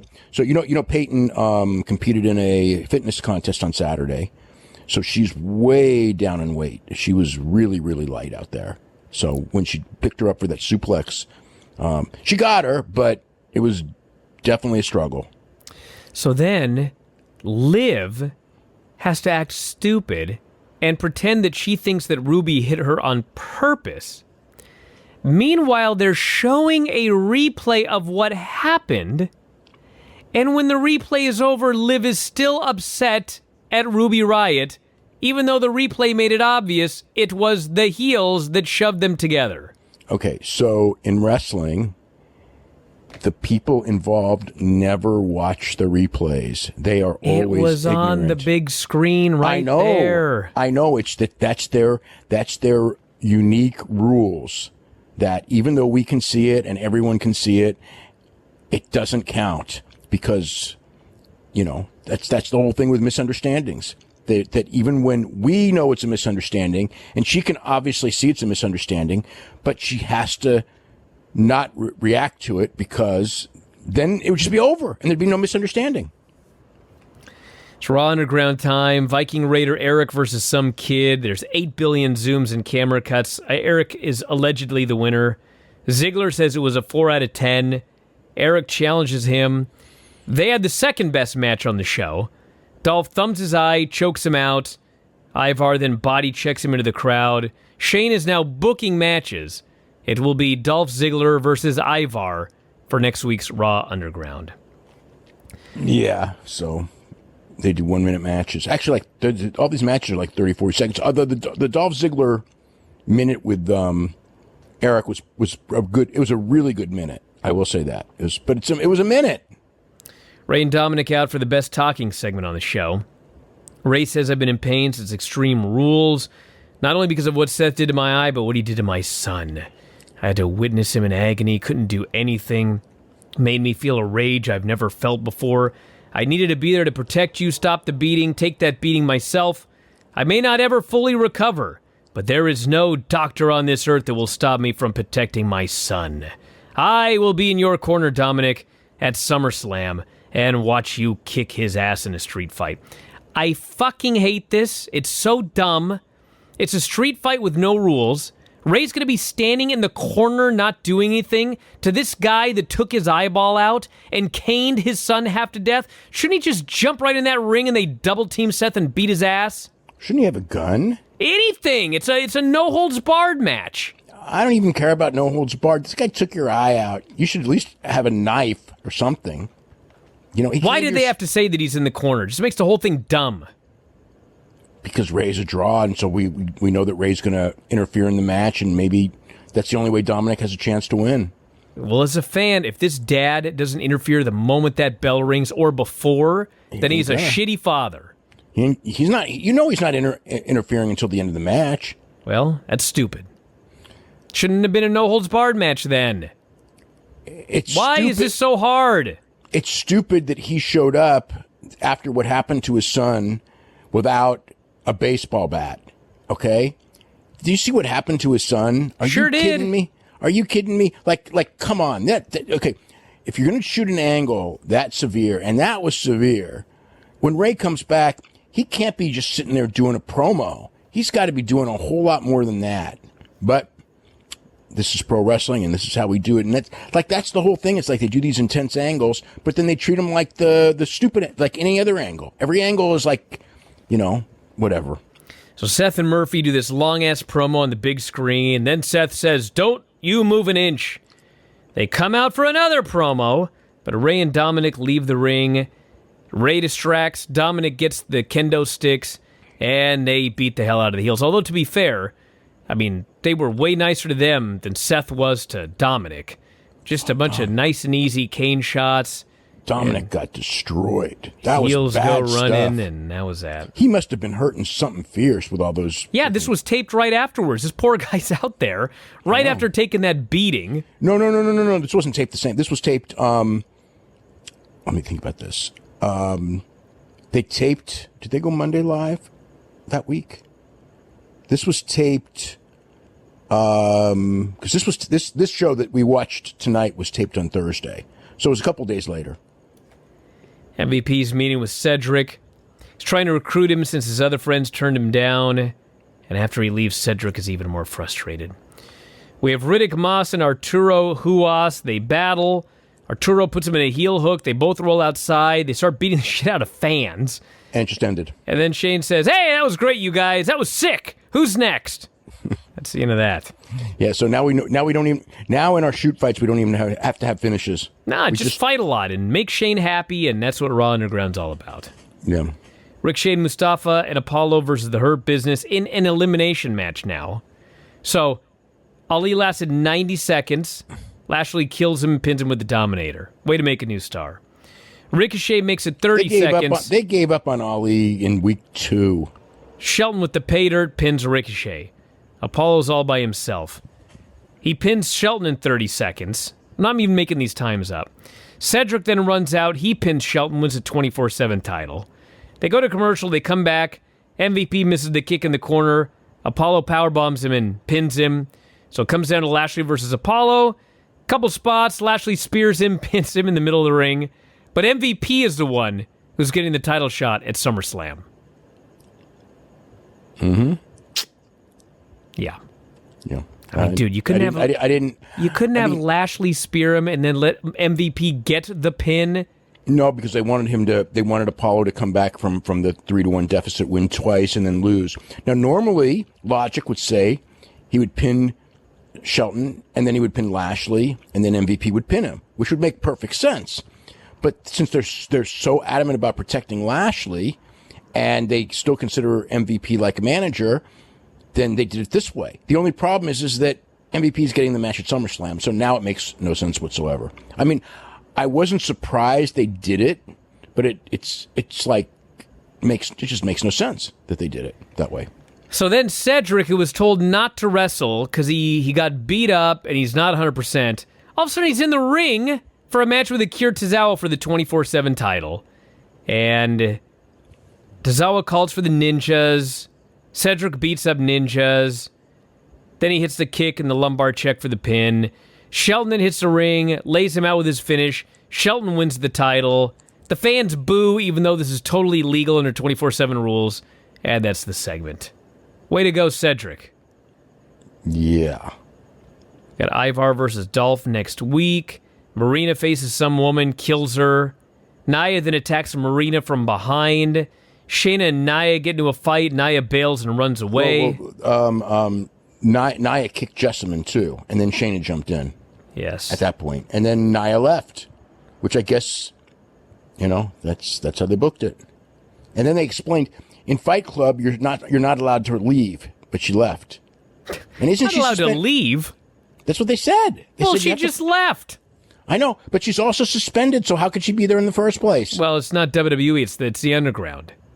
But she was already on There's WWE. no rules here, Dave. She was already on WWE like an hour earlier. Yes, and she was kicked out, so she went to Underground. Of all the holes in logic in this show, this is low on the list. I consider this a hole in I consider this a giant hole in logic.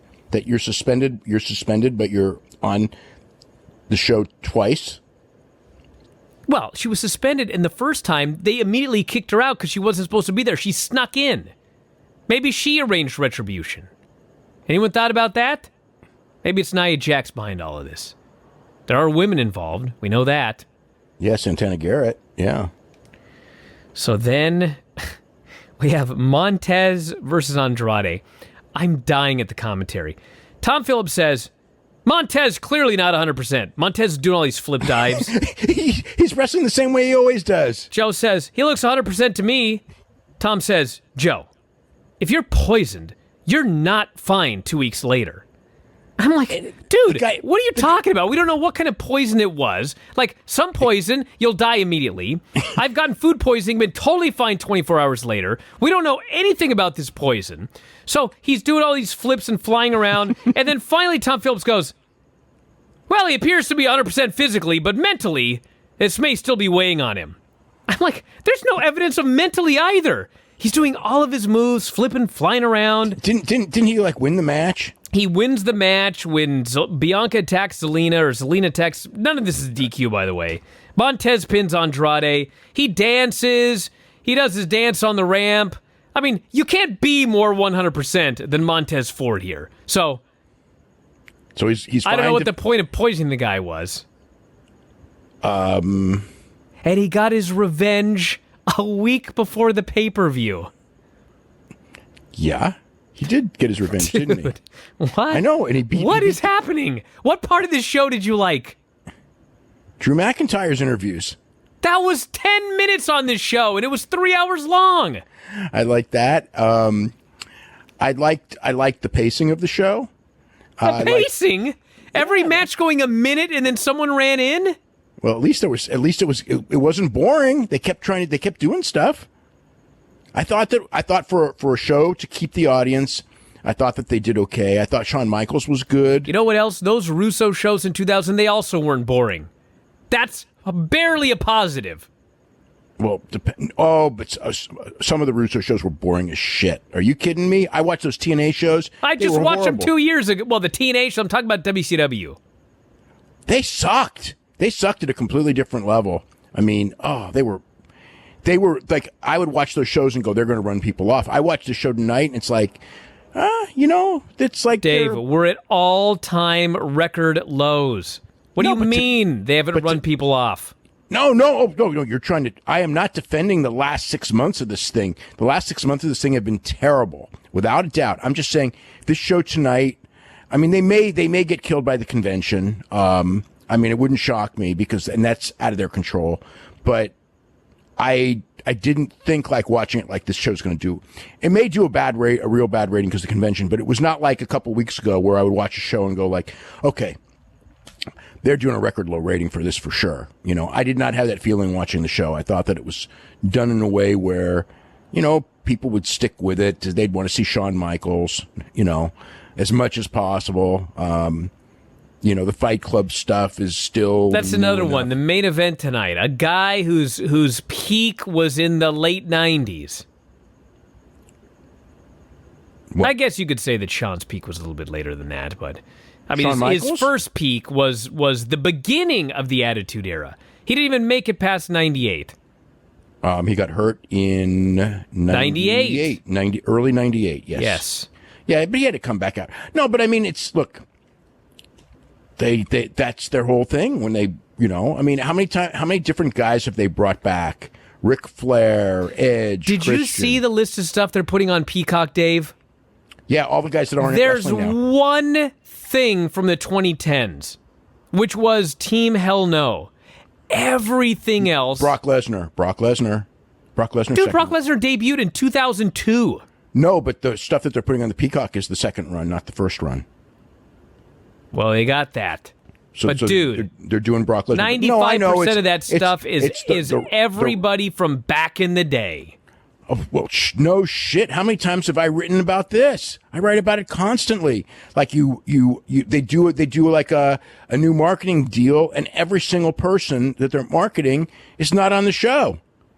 So it's like, no, I mean, their whole thing is about glorifying their past, and by doing so, I mean, and there's nothing wrong with glorifying your past, but they make their past like when we used to be good, and it's like that's why the guys now are.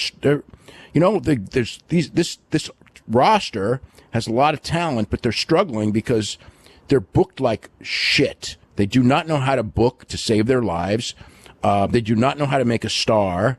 I mean, it's incredible. It's absolutely incredible. And that's the lifeblood of, growth is new young stars. And the thing is too, it's like their idea of young stars that they don't know how to make are like Apollo Crews, who's been around for years. And they don't know how to make him anyway, but he's like the idea of the young upcoming star. So finally, Sean comes out to talk to Randy Orton, and he does his promo talking about Ric Flair. If it wasn't for guys like him, there wouldn't be any Shawn, Triple H, Batista, Edge, Christian, and finally, thank God, he mentions Drew McIntyre. One modern name in this list. Yep. Doesn't have the same gratitude. Randy doesn't have this gratitude for Flair everyone else has.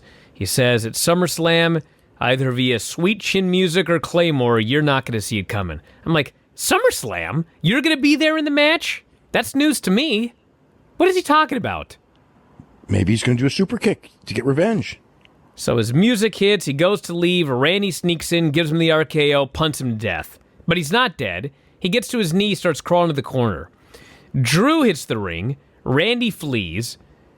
Randy tries to come back in. Drew starts beating him up outside. Drew goes back in the ring. He's screaming for medics. There have been no medics for 5 straight minutes or whatever here.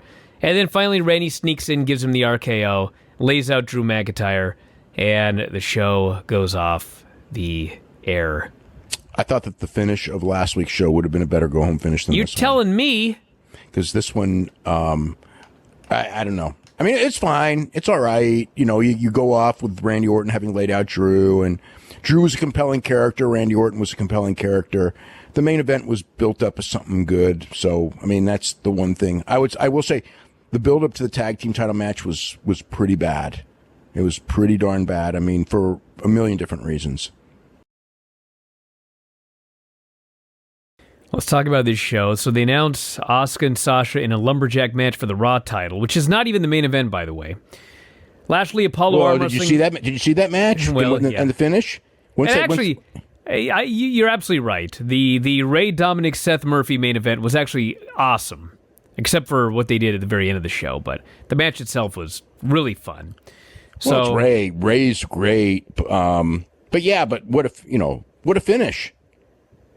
So Drew comes out, and they show clips from last night, and Drew says Randy was the biggest champion to date, and he basically said, I work harder than you, I'm better than you, and quite frankly, you won a match called the greatest wrestling match of all time, and you brag you were the greatest wrestler ever, and I beat you with a wrestling maneuver, so what does that make me?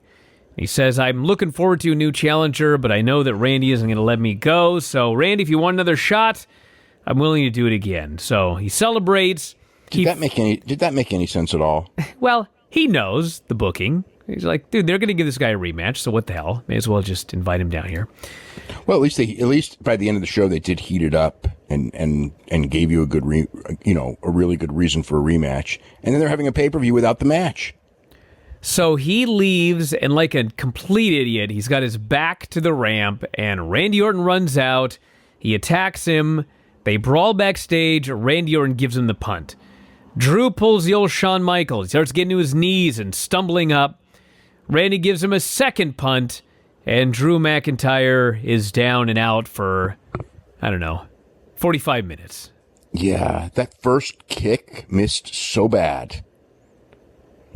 But I thought that they, Did they realize that they can pre-tape even if it's a live show? Maybe it was a pre-tape. I don't know. But the first, they whatever. They cut the camera and everything where you didn't see how much it missed. But it's like I'm watching the head and the foot is coming nowhere near the head, and then they just cut away so you don't see anything. When people ask why they do all those camera cuts, the idea is that everything, this stuff is missing. So the idea of the camera cuts is to fool you into thinking it's hitting. And this was like the perfect example of that. Except it doesn't fool me. It just makes me want to vomit. Well, in this case, I'm looking at it and just going like, isn't that like, it's like, if it looks like that, shouldn't you like redo it? I mean, because I think it probably was live, but it's like something like that. Well, they are one-take actors, so it's like, and it is Randy Orton. At the end of the day, if I was going to trust somebody to do it, it would be Randy Orton. It just didn't happen. And actually, I lied. It wasn't 45 minutes. It was literally after commercial. Drew gets up, says he doesn't want help, and he says he's fine, and he storms off after 2 punts. Yeah. Have a Keith Lee video package, and then Sarah's with Nia. Sarah's question is, "Excuse me, Nia, what are you doing here?" And Nia is outraged, and Sarah says, "Well, you're suspended." And Nia says, "I'm not suspended. All I had to do was go to Pat Buck and apologize." What did we think that she did to Pat Buck? Well, I thought she apologized, but they wanted you to think that she had done something else to Pat Buck. So Shayna shows up, and Nia says, "Shouldn't you be worried about your match with Bayley? But you know what? If you need help with her, give me a call." Shayna says, I'll call you Haystacks Calhoun." But he was actually good looking. And Nia says, "Well, you're an Addams Family reject." Was Haystacks Calhoun?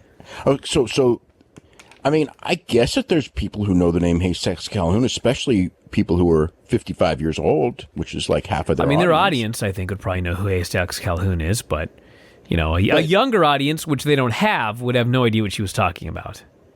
Yeah.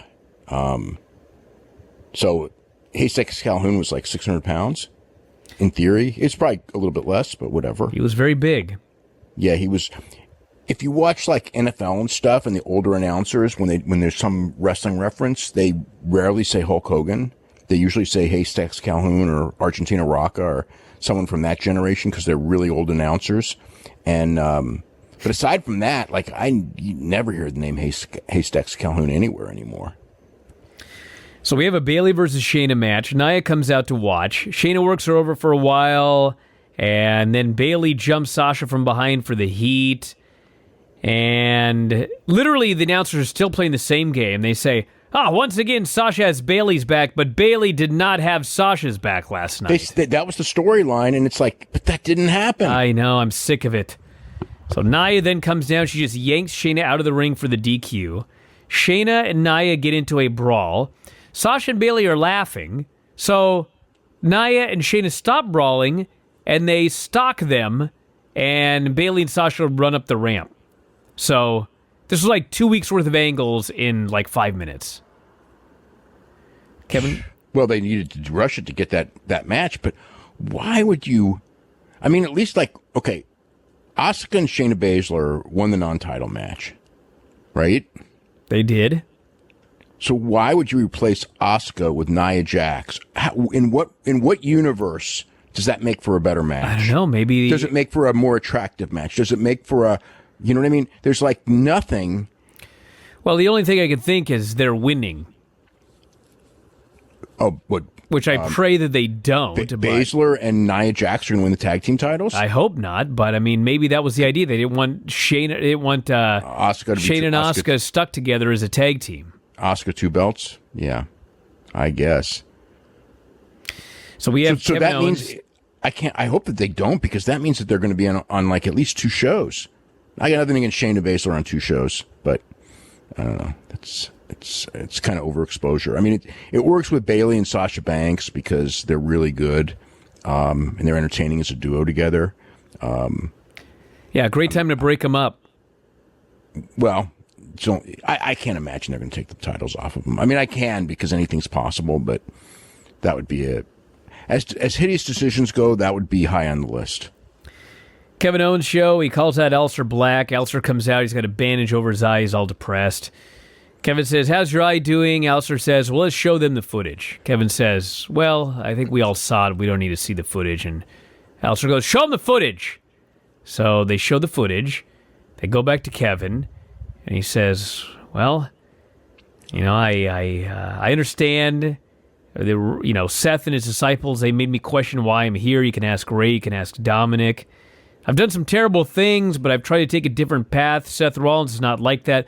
All of a sudden, Aleister just beats up Kevin Owens. He elbows him, he gives him a spin kick, he lays him out, and he leaves. So, for no reason, out of nowhere, he has turned heel, and he will be feuding with Kevin Owens. No attempt to get revenge on Seth, no attempt to get revenge on Buddy.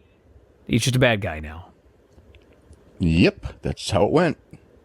But nobody saw it coming. Well, I certainly didn't see that coming. Nope, didn't see that one coming. And Kevin Owens needs an opponent because originally Kevin Owens was supposed to work with Seth, but Ray signed, so now Kevin Owens needs an opponent. So now he's got an opponent. So that's just what it is. We have Bayley and Sasha in the back with Charlie. They're complaining about the lumberjack match tonight. Sasha vows to win the title, and they'll take care of Shayna and Nia. Suddenly, a screen says, breaking news! It's Roman Reigns, Braun Strowman, Bray Wyatt payback, and you'll never guess, everybody, a contract signing on Friday Night SmackDown. Yep. We don't have enough of those. Can we get a count of how many contract signings we've had since Pritchard took over? Like, it's literally got to be like at least one a week between Raw and SmackDown. I don't know if it's quite that many, but it's it does feel like it's about 3 a month. We have R-Truth, Cedric, Shelton, Tozawa, 4-way for the 24/7 title. Shelton powerbombs Tozawa outside, the Ninjas catch him. Truth sends Shelton outside, the Ninjas just grab him. Tozawa sunset flips Truth, wins the title. And then Shelton beats up the Ninjas, and Tozawa deserts him. This was like 2 minutes. I don't know what the point was. Fill time. Have a championship match. They definitely filled time. Yep. Not sure if I consider this a valid championship match, but I know what you're trying to say. They got R-Truth to do a ring entrance, and they got the Ninjas on, which is so ridiculous when you've got Retribution and the Ninjas in the same freaking outfit. And I guess Shelton gets a match, so to speak, barely. And Cedric's on his way to wherever he's going. They got that Cedric storyline going on. So he didn't win. So it's part of his storyline. So Randy Orton comes out and does a promo and says that he's a man of his word. He told these people he was going to win and he didn't. It makes him angry. Promised he would kill Edge, Christian, Big Show, Ric Flair, Shawn Michaels. He's a legend killer. And he kicked Drew in the skull twice. Why? Because Drew offered him a rematch out of pity. And he's Randy Orton, the legend killer. He's the greatest wrestler. Also now comes Keith Lee. Brand new music, which sucks. They took away his old theme that he sang. It did suck, yeah. He introduces himself. New outfit. Gym shorts and a tight t-shirt. They actually give him an outfit where he looks like an indie guy now. Yeah, but Vince's mind. It's like, gotta cover up the belly, you know what I mean? That's Vince's mind. But I don't think the outfit kills him. I didn't think it was a positive either. I thought that the booking of the match was a lot worse than the outfit change. The music change, pretty bad. So we were all talking about like the great big push that Keith Lee's going to have, and they did start it. And then in his first match, he got the rub, Dave. He did do a leapfrog. Got the rub to lead. Did he do anything besides did he do anything besides a leapfrog and us being told over and over again how agile?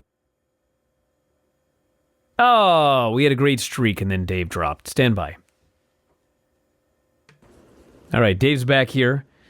David tells me that the internet is supposed to be fixed tomorrow. That's the plan, he said. But we all know how these plans change. Well, this will be the second time. This will be the second time that they're supposed to install new internet here. Yes. So we'll see. Yeah, the last installation was like the Ivar Ziggler match tonight. It just didn't happen. I was sitting here waiting, and nobody came. Yeah, last week. It's like, what happened? And they go, well, we'll have to reschedule for a new date. And, it's just, what are you going to do? But it's like my internet's working for everything else. So it's not like it's that frustrating, other than when I do the show and it was dropping off, I was just seething. I can't handle this. Just drives me crazy. Hopefully this all changes after tomorrow. Anyway, we had a week-long streak. So Keith Lee comes out, challenges Randy to a match. Randy says, maybe later, and he bails. Now, did they announce they were actually going to wrestle later at some point? Did I miss this? After the next commercial break, they announced it. Okay, yes. All right. I mean, right away. And I was thinking, like, because when he bailed, I figure, okay, he's going to do the match, like, because I figured Drew was going to wrestle Orton on the pay-per-view, since they already shot the angle, right? So I figured that, okay, so Keith's probably going to wrestle Orton on the next pay-per-view. Instead, he bails, and then coming back from the commercial, the match is already signed. It's like, what was that all about? Got me, dude. Yeah. Charlie notices Angel and Zelina argue in the back. There's Demi. Yep. And Charlie wants to know if Zelina is ready to admit she poisoned Montez. Zelina denies it. Angel says, Charlie, you're making her mad. She got caught. Everybody gets caught sometimes. Zelina's furious at him. She storms off. Angel starts hitting on Demi right in front of Charlie. But then he hits on Charlie, too. He invites her to come out to the ring with him tonight as well. Charlie is not thrilled. But he asked Charlie out, too. Yes, but she didn't want this to be a threesome, Dave. She wanted this to be one-on-one. Did she say that? Well, she made it abundantly clear by her face. Oh, she was outraged when he invited her as well. I must have missed her facial reactions. Oh, man, she was not happy. Not happy. After 6 months of this stuff? And they haven't even gone on a first date? And he's a freaking ladies' man? Yeah, what a ladies' man. What a his ladies leave with somebody else every time. And what, tact? I mean, think about it. Like, could you have think about this, okay?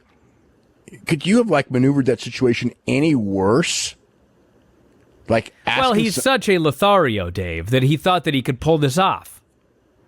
Wait, he's such a Lothario that this woman, who's hot, has been wanting him for months now, and he hasn't even taken her out yet or nothing, even though he makes eyes for her and all this, right? He's playing hard to get, Dave. She wants him more every week. But then when it comes time, the first time, he asks her out after he asks out another woman right in front of her. He's so confident he thought she'd just fall at his feet when he asked her out. Oh, man, he sucks at this stuff. Plus, no, the problem is he's really good, but it struck out this time. Then he sucks. No, you got to be really good at it to have the balls to try something this ballsy. No, it means it sucks. Okay, if you are like so good at this, if you were so good at this, you would not make these elementary mistakes.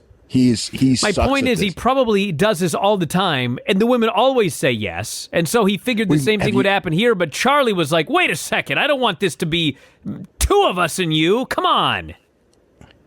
We haven't seen him with any woman except for frickin' Demi, and Ivar's beating him on her too. Well, funny you mention that. It's Angel versus Montez, and Demi's out there. They go 90 seconds.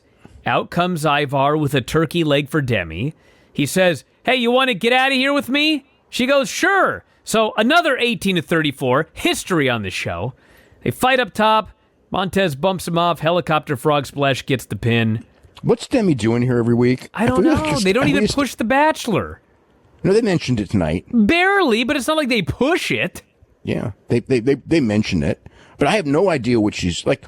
There's the first week, it's sort of an explanation that Garza invited her. Okay, but now she's just there every week. It's like, does she got like a permanent invitation or something? Maybe she's part of the Thunderdome.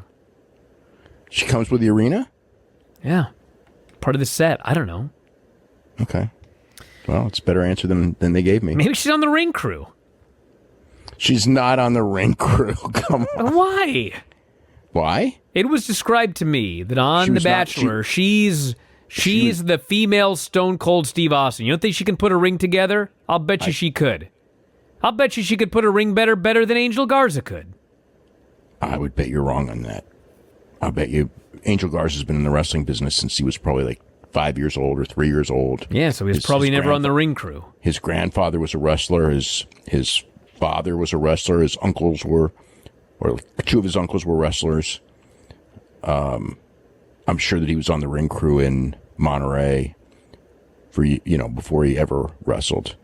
Demi, I don't think she's been on a ring crew. Sorry. I mean, they could have, if she, they could have said Demi Burnett, former ring crew. Sure. In Memphis. Black Label Pro Wrestling or something. Now he meets with Shayna. She says, I swear to God, this is how it started. At first, I wasn't thrilled about teaming with you at Payback. What? Am I missing like all sorts of things by skipping these commercials? Are they loading up these commercials with new matches for Payback? No, but you were supposed to assume it. They fought at the beginning of the show. No, I didn't assume they were teaming up at Payback. Well, I did after that segment. Well, you assumed it because it would make logical sense because they were looking at them, but it wasn't fucking announced. They chased them off. They may have been announced. I don't remember because it's like I already knew, so I didn't really care. Well, anyway, they're teaming up at Payback, and Nia says, we could win the tag titles. I sure do want them. And Why? Shayna says, well, I'll help you with that, but you've got to get off my back and leave me alone afterwards. I'm like, Shayna, do you know how tag titles work? This is not like MMA where you win a championship and then, like, you go to win another one. If you win these titles with Nia, you got to team with her every week. You have to defend these titles. It's not a good idea. Nia gets all snippy and Shayna slaps her and walks off. And then Bianca and Liv and Ruby walk up. And Liv and Ruby are best friends now. How many weeks of TV have I missed since yesterday? Well, I mean, they put them together. They put them together. Liv and Ruby have been put together for weeks now. They have not been put together. Like, Ruby's sad and she's crying, and then Liv's crying, and they get beat up and all this other shit. But they've been together. They've been feuding with the Iconics for weeks. Against their will. That's how this started. Well, no, Ruby said that she was just sad and jealous that Liv didn't need her anymore. Yeah, and Liv wasn't accepting it, and they got jumped by the Iconics. Well, now they're buddies. They made up on Tuesday. They hung out. Show's killing me. Hey, you expect like explanations for this stuff? You expect common sense when they're throwing this stuff together with, they only got 40 writers. What do you expect? So we have Iconics and Zelina against Bianca, Ruby, and Liv. What a heel team. So, thankfully it didn't go too long. Zelina worked the entire heat. And then Bianca got the hot tag. Iconics broke it up. Peyton took an enziguri and went down and grabbed her knee and shin. So I was really worried about her, but I think she showed up for the lumberjack match, so I presume she's fine. Yeah. And then Belair gave Zelina the KOD and got the pin. We have Ricochet and Cedric goofing around backstage. Mark Henry. Cedric beat him in an arm wrestling match. MVP shows up. He screams at him for clowning around, gives Cedric the pep talk. Seeing as how this show was booked tonight, I now fully expect that Ricochet is going to be the one to turn heel and join the Hurt Business. Gotta have a swerve. You never saw it coming, Dave. Ricochet turning heel. That makes all the sense in the world. We need a really good, high-flying, small heel. And then they can book him like they booked Gable when he turned heel, and just have him get beat every week. And then I could go like, you know what? He needs to get the fuck out of here. I feel like we said that before. Yeah. Mark Henry's in the ring. This is the arm wrestling deal. So they're both there, and Apollo Crews, the babyface, stomps on Bobby But like I Lashley's said, foot. Bobby Lashley put his foot in a spot where it was illegal. Come on. And so then he stomped on his foot and then he beat him. So it was retribution. Bobby Lashley's furious. I'm furious. I thought it was like kind of ridiculous that he wanted to arm wrestle him while still wearing a suit jacket. Wouldn't that be like Well, ridiculous? he was about to, but then he stopped and he took his jacket off because clearly he was going to tear that thing up. Exactly. It's like he wasn't even thinking. The dude wasn't even thinking straight. We have Ray with Dominic and his wife and Charlie all facing the camera awkwardly. And Ray cuts his great promo. Whatever happens tonight, I'm proud of my son. Dom gave Seth hell last night. Charlie wants to know if Dominic was nervous. He says I was terrified, but I had my family in my corner. Ray says Seth doesn't get it. That we're a family here. We look after each other. We stick up for each other. Someday Seth will have a family. He's going to understand what he did to me and my wife. But okay, here's a problem. They're a family and they stick together. And in every single circumstance, they've got their ass kicked and lost. Every single segment. It's like, what's the power of a family when all you do is lose? No, I'm sure they'll win at some point, but I thought it might have been tonight. They didn't even win tonight. They got their ass kicked again. So, yeah, they announced that Ray and his son will team together in the ring for the first time ever tonight. I'm thinking, you couldn't do this at Payback? Isn't this like a pay-per-view match? Ray and his son teaming together for the first time ever against Seth and Buddy. That's a pay-per-view match. But you know what's even worse? It's like Ray went from being blind in one eye to possibly being able to save the eye.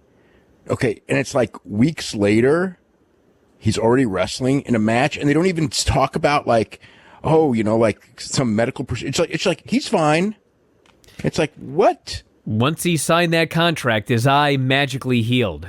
I recognize that. He but made big money and a special something to put on his eye to see again. But So it's the like negotiations. that is like some kind of ridiculous having him. I was just like, what? Okay, what is he doing wrestling? I mean, like his first match coming back from this, aside from that, it should have been months later. It should have been with a big build for 2 weeks. And it shouldn't have been on Raw. It's like you know, this was just ludicrous. But it's like, you know, they're so desperate for a number this week that they gave away Ray's return with no build. It's insane. Coming off of a stipulation that made no sense anyway. We have Lana and Natty in the ring. They're there to celebrate Mickie James. They're going to retire her. They make fun of her. She comes out. She kicks them both, and she leaves. This was, as you say, a way to fill time. Well, I mean, the idea, I guess, is that, you know, we're probably going to Mickie James Natalya rematch because, you know, they need to do something with them. And maybe whatever. I don't know. We had Lashley. It's just something for people to do. They need to do that. Raw Underground. Lashley kills some dude with a guillotine. Then we have Dolph Ziggler versus Bobby Lashley, which was a fun 30 seconds. Ziggler takes him down with a single leg. Lashley reverses, takes him down, beats him, and then throws him off the platform into a wall. So I guess he wins. And then the Hurt Business throw some dude in the ring who doesn't want to be there. Lashley throws a kick. He hits this guy in like the tricep, and the guy sells it like he's knocked out. That was wacky. Then we have the Randy versus Keith Lee match we talked about. Keith gets a couple of spots. Randy cuts him off. Long chin lock. Keith makes a big comeback. Randy cuts him off. Draping DDT. Goes for the RKO. And there's Drew McIntyre to pull him out of the ring for the DQ. Keith Lee vanishes out in thin air. Randy runs for his life. Drew's groggy from the punts, but he's alive. What a way to debut Keith Lee. Oh, yeah. I mean, I guess he, like, at least like he should have done some stuff. I mean, aside from what he did, one leapfrog, right? Well, we had to get this Mickie James segment in, Dave, so they were short on time. It's not, oh, they were short on time, but it's not even that. It's like, you're telling us how great he is, and he, let him do something great. I mean, what did he, you know, he can do great things. Let him do something great. It's like, well, let's see. We don't want a big guy flying around. So We don't want him flying. And it's like, but what makes Keith Lee special? Well, I mean, he can do pretty decent promos, I suppose. But what makes him special is that what they keep saying, he's got unbelievable agility, unreal agility. It's freaky. And then he goes in there and he does like one leapfrog and that's it. It's like, I don't know. I'm not dumbfounded because it's like I see it all the time, but it's like they give this guy this giant build up. Well, I mean, he's going to be in the main event on the pay-per-view. He does have the pay-per-view to redeem himself, but I hope he does something special there. So Charlie's with Drew, and he gets attacked by Randy. Randy gives him the third punt of the evening. Go to commercial, come back. Charlie's outside the doctor-trainer room. She says it's not good. Could be a skull fracture, might be bleeding on the brain, which could be career-threatening, or even worse than that. So he'll be back in 2 weeks? Probably less. Probably right about the pay-per-view. Yeah, he'll probably run out at the pay-per-view. Yeah. Yeah, career-ending injury. Be back at the pay-per-view on Sunday. So we have Asuka versus Sasha in a lumberjack match for the Raw Women's title. This was not as good as the match the night before. Fuck. Sasha gets bumped outside early. They go to commercial. They come back, and they're beating up Asuka. It's literally Sasha and Bayley outside beating up Asuka by themselves. And Byron, who's usually useless on commentary, he actually asks a brilliant question. Where are the lumberjacks? They're just saying they're doing nothing. And Tom Phillips' answer is, well, Bayley's a lumberjack. I'm like, what? So then Asuka makes his comeback and starts beating up all the lumberjacks. It's like we need lumberjacks out there to take care of these lumberjacks because these lumberjacks are getting beat up by the wrestlers. And then Sasha hits a frog splash. Asuka kicks out. Bayley goes to get a chair. She's going to give a chair to Sasha. But Shayna stops her. Asuka grabs Sasha, puts her in the Asuka lock, and submits her. I'm like, dude, you can't even tell your own story. Bayley is here trying to help Sasha. They're going to, in the story, they're going to blame Bayley for distracting her. And that's what they said. They said Sasha was distracted by Bayley and Shayna fighting. And it's like, because Bayley was helping her and she was attacked by Shayna. None of this was Bayley's fault. Sasha lost on her own again, and they're telling the story that Bayley is not helping her friend. I'm like, dude, why is this so hard? I have no idea. I cannot explain much of this right now. It's like watching WCW. This is literally like watching WCW. It's a lot. It has descended into WCW. Not better talent, but it has descended into WCW. As far as booking, yes, it is just like that. Okay, but WCW did a lot of stuff outside the ring that was a lot worse than this. They did some really wacky stuff outside the ring, but I mean, it's just the Fiend in the ambulance would have fit right in to your average Thunder, except it would have been Sid. No, it would have been no. Sid wasn't Supernatural. It would have been Ultimate Warrior.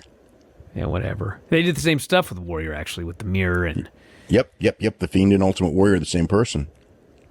So Drew's taken away in an ambulance. The Fiend didn't come out this time. He's on his way to a local medical facility, we are told. And then Keith Lee is furious and vows to take out Randy, which is taking place at Payback. Raw Underground, Lashley kills Cedric, armbars him, won't let go. They have to drag him off, and then Ivar attacks Lashley. We get a huge brawl with the Hurt Business and the Viking Raiders. And yes, the first match ever advertised on Raw Underground, the only match ever advertised a week in advance, did not take place here tonight. There was no Ziggler versus Ivar match. Where was Demi? I don't know, actually. Probably in the crowd. Oh, okay. Or maybe she dressed up and she's won a Retribution. I didn't think of that. So then she wouldn't have been with Ivar. Well, she wasn't with Ivar. Ivar got in a big brawl here. I didn't see Demi. That was my point. They left together and then she was gone. Yep. It's like, this doesn't make sense. They left together to go to Raw Underground. And then he's at Raw Underground and she's nowhere to be found. I mean, shouldn't they have at least shown her in the crowd to make their story make sense? Dave, come on. Making their stories make sense? I don't know. Seth and Murphy versus Ray and Dominic is the main event. And Dominic did some great stuff early. And Ray did something, but the camera totally missed it. Ray goes for the 619. Murphy pulls him out of the ring. Dominic gets eye cross off the post to go to commercial. After commercial, Ray's just getting beaten up. At least they showed us a replay. So, actually, it was Dominic getting beat up. Ray gets hot tag. And actually, no, Ray was getting beat up. Dominic made the hot tag. Dominic was the one who got the hot tag. So he hits a Hurricane Rana, springboard DDT. Ray tags in. Murphy gets a blind tag. All of these big spots. Finally, Ray and Dom hit the double 619 on Murphy. Ray says, Dominic, go up top. I'm thinking, my God, Dominic's going to hit the frog splash and win. But the lights flicker. Dominic is distracted. Seth throws him off the top. And Retribution hits the ring. Everybody flees. The announcers flee. Retribution gets in there. Ray and Dominic have no friends. Not even Ray's wife. They just get defeated, destroyed, smashed, beaten, pummeled by Retribution for about 3 straight minutes, and then the show goes off the air. Is this going anywhere?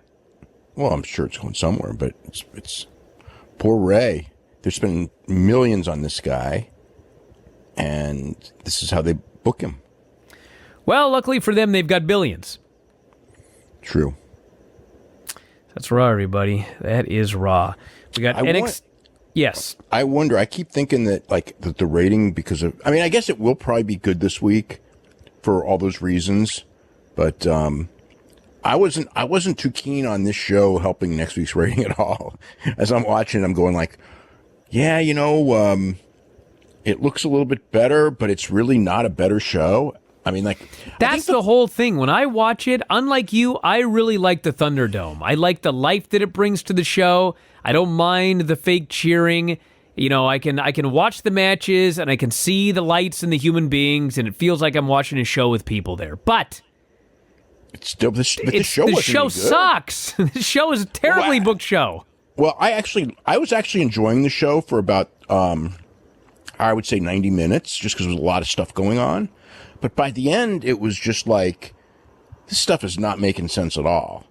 And it's like, at that point, it's like, I don't care about all the brightness. It's like, at some point, these stories have to, make sense. I mean, there's got to be some quality control. I mean, I know you can't have quality control when you tear up a show all through the day. I mean, it's impossible. But still, it's like, how are you going to make these stories make sense when you're changing them every week? You can't. It's impossible. Exactly. So what's the purpose here?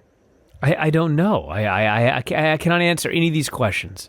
That's what I was thinking when the show's over. What did you think of this show? I have all these questions. I'm not even going to bother asking. I thought because there's a lot of news coming out of the show. I thought they like they've been doing. The pacing is good, but it was 3 hours and it was too long.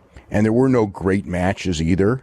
Even the matches on paper that looked like they would be good, like Owens and Orton, like that one never really happened.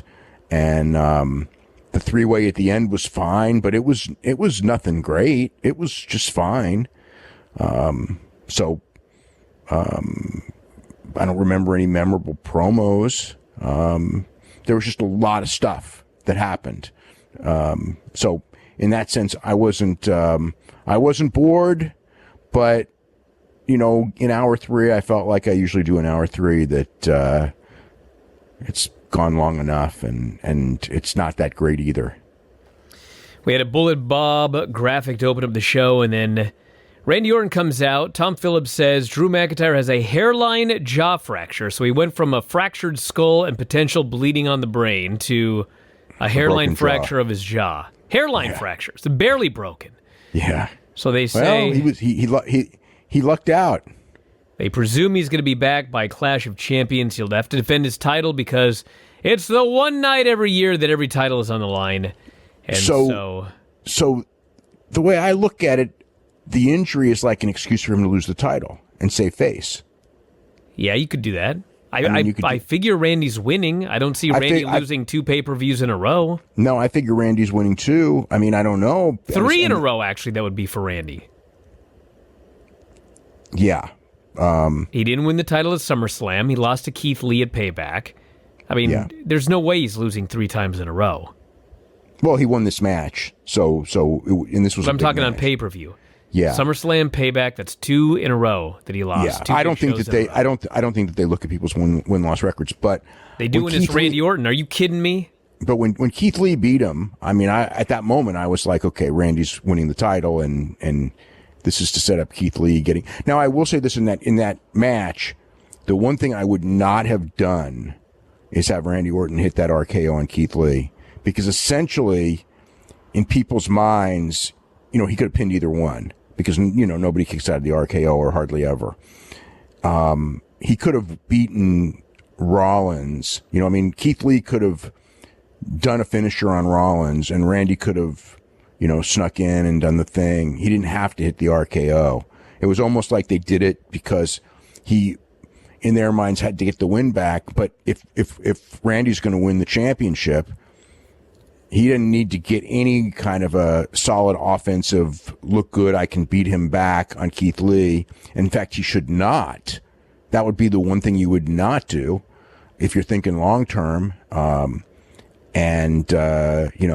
Keith Lee's going to be getting a championship shot. He should not have gotten RKO'd. I mean, the minute they hit that, I was like, are they thinking long term? Because if they are, that served no purpose at all. Because, it's not like it kills Keith Lee, but you want to keep him strong. There's a big difference between not killing and being really strong. And now he certainly wasn't killed by any means, but it didn't help him any. So anyway, I thought that was, under any circumstances, even if Randy's not winning the championship, there's no point in doing that to Keith Lee. I mean, if you're going to beat him because you have to beat him at some point, fine, but you don't have to give the people the impression that you just beat him, long before he should be in that position. So Randy especially comes out, especially the day after you give him that big win, because now it's like, okay, instead of that big win lingering on, like he beat Randy Orton, it's like, well, he beat Randy Orton, but the next day Randy Orton RKO'd him in the match. So it's kind of like the shine of that win is partially, if not significantly, taken away for absolutely no purpose. So Randy's doing this big promo about how he kicked the heads in of all of these legends, and it's a serious promo. And then he says, I've got a picture. They have a Photoshop on the screen of all of these guys in hospital beds with goofy grin. I was just dying. He's laughing about it, doing the fake laugh. Like, well, can we really not just let Randy Orton do a serious promo? Do we have to have a Photoshop in a Randy Orton promo? Well, the idea is not that they're turning it into comedy as much as he's being an asshole. That's the idea. This is Randy Orton putting a Photoshop on the big screen, Dave. This is completely out of character. We don't need this goofiness in a Randy Orton promo. He's a great promo. In fact, he's done interviews talking about the one thing I felt that I needed to do better was my promos. He's doing the best promo of his career. We don't need a Photoshop. Yeah, I didn't have a problem with it because I could see the whole mentality of him being, the whole idea is that he's an asshole to, mock all of these guys like Edge and Ric Flair and everything like that. I thought he did a fine job doing that, talking about how he kicked all of their heads in. Well, the visual makes him more of an asshole than because he did that. So I didn't have a problem with that at all. Well, I hated it. Keith Lee comes out and he says, you're all fixated on talking about all this havoc you caused. You're avoiding talking about how you lost to me last night. Keith Lee's doing this promo. He's attacked by, of all people, Dolph Ziggler. Well, that's who he was wrestling tonight, so Dolph Ziggler on Raw Underground is a badass shooter who kicks everybody's ass. Who just got his ass kicked by Bobby Lashley like nothing. And here on Raw, on the main show, he's just a geek again. Well, I mean, the thing is, it's like, what was he doing in this championship situation when the last time we saw him, Bobby Lashley beat him in seconds? I mean, it's just like, what's the purpose? Why isn't Bobby, seriously, why wasn't Bobby Lashley in this thing? If you're going to have all these contenders, Bobby Lashley's been protected more than almost anyone on the entire roster. Shouldn't he be in the top 6? Well, in theory, yes, but they're trying to protect Bobby Lashley, so he can't be in this. I guess. So Keith Lee and Dolph Ziggler. Lee hits a pounce. We go to commercial. Makes a comeback afterwards. Gets cut off. Zigzag for a near fall.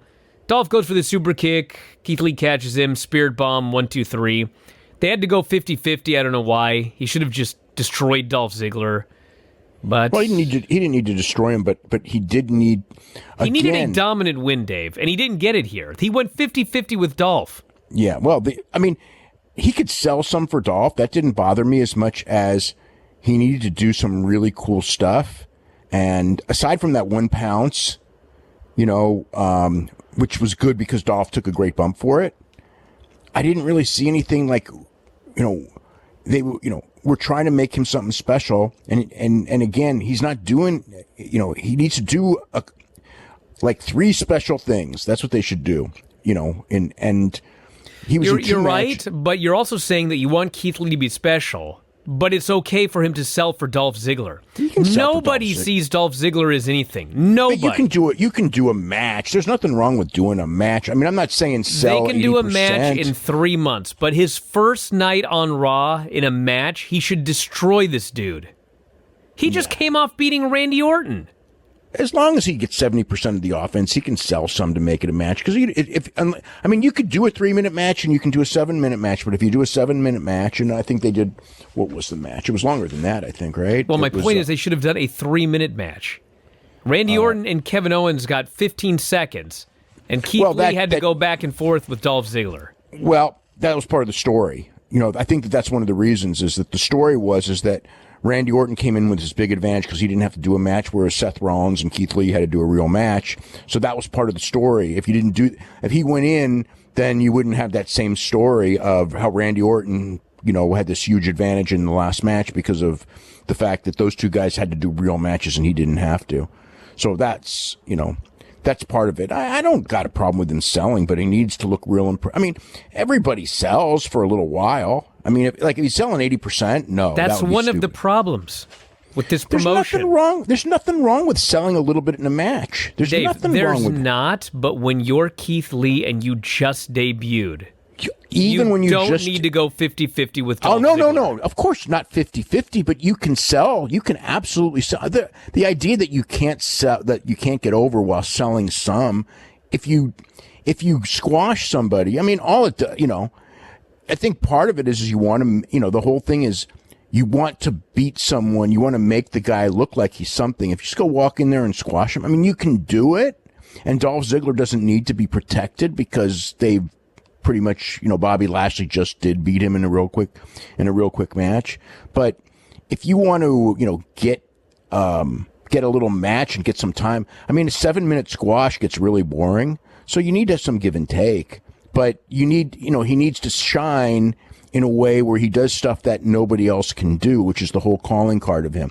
Just a big guy who moves around and runs into people. Those guys are, I'm not saying they're a dime a dozen, but we've seen them for 40 years. What Keith Lee has is, some uncanny stuff. And if he doesn't do it, then you're taking away basically the big thing that made him on the indies and the big thing that made him everywhere. I think their ideas is that Keith's going to get over based on his promos and, that they'll protect him in booking and then he'll just do the same WWE style. And really, he's not that great at WWE style in the ring. He's just a guy, a big guy who can, run over people convincingly. But to be that special guy, that he was, that I used to watch, he's got to do special things. And he didn't do it with Orton.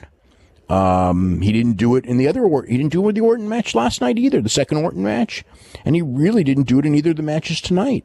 It's, you know what? I think that their mentality is big guy should work like big guy, and not do all that stuff. But that's what got him over. If he just worked like big guy, you know what? Nobody would have even given, he wouldn't have had any buzz to where WWE would have ever wanted to sign him in the first place. When he was this big for years and years, and he he had WWE tryouts before and they didn't take him because he was just a big guy who could run over people, and it's like, so now that they've got him and they want to push him, now they revert back to, well, this is how a big guy works. And it's like, in 1988. There's with Nia and Shayna. They're bickering back and forth. Asuka walks up, and it seems they're setting up her facing each of them for her title down the road. Good luck to her for having to face Nia Jax again. We have Adam Pearce telling some dudes, some security guys, that the group that calls itself Retribution wreaked havoc last week. And if they cannot keep the group that calls itself Retribution out of the building, he will hire people who can. So they must have the worst security. Well, of course they do. Yeah. Charlie's with Asuka.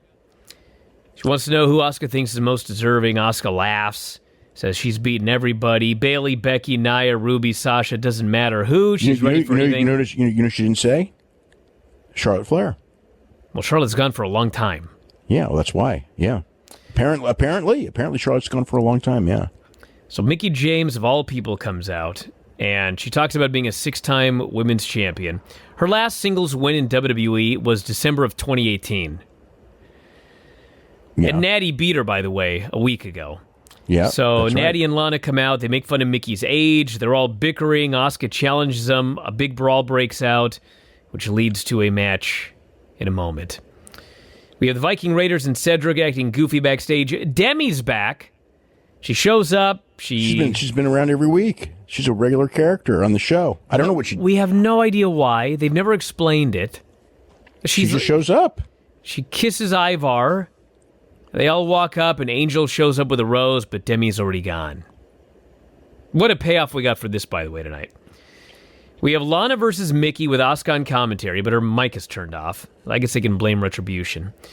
So Lana was better than usual in this match, which is low praise. Mickie made a comeback, went for a DDT. I didn't think this match was good at all. Lana stomped on her foot, Mickie hit her kick, and she got the pin. So at least now Mickie has won her first match in 2 years, so I guess she can challenge for the title now. Yeah. I mean, it was just there. It wasn't anything special at all. Charlie's trying to talk to Alistair, who's in his room, and she's in the middle of saying, and I quote, "There are still a lot of misunderstandings to be had." When out comes Randy Orton, and she's baffled. Doesn't ask him any questions, she's so baffled. Well, I mean, you could kind of see where this is going. They announced the Riot Squad versus Iconics with the losing team, quote, being no more. That's how it was billed. So they interview the two of them, and Billy says, it's crazy all these years. We became best friends over wanting to be tag team champions. We've sacrificed Christmases, birthdays to become tag champs at Mania. Riot Squad are destined to self-destruct, and we're going to help them along tonight. Randy Orton faces Kevin Owens. Aleister Black attacks Kevin Owens before the bell. He destroys him and leaves him for dead. Randy's just smiling. Aleister hits a black mass. He throws Kevin into the ring. The referee tells Kevin, I can't let you compete tonight. I can't let you compete tonight. Kevin says, I want to fight. Ref says, okay, ring the bell. Can someone fire this ref? Is that the most... It's just so ridiculous when you watch it because... Beyond incompetent. Just ridiculous. Because why tease that and then have him just, for no reason, say, okay, you can wrestle. Hey, if you want to. I'm just a ref. Yeah. It's Randy RKO's him and why bring up that you can't when unless there's some compelling reason for him to convince you. I mean, he could, at worst he could say is like, I'm not really hurt. I'm just selling so I can do a match. But he didn't do that. He didn't do that either. It was just, the whole thing was a way to have, again, the gimmick is that Randy didn't have a match in the first round. The other two guys had hard matches. And so that was their way of doing it. But the ref never should have asked him because it just made the ref look like a complete goof. Ray's backstage. He said, I was supposed to get closure against Seth tonight. It's very important to me, but I couldn't ask for more with what's going on with Dominic. And he says, when you've been doing this as long as I am, injuries happen.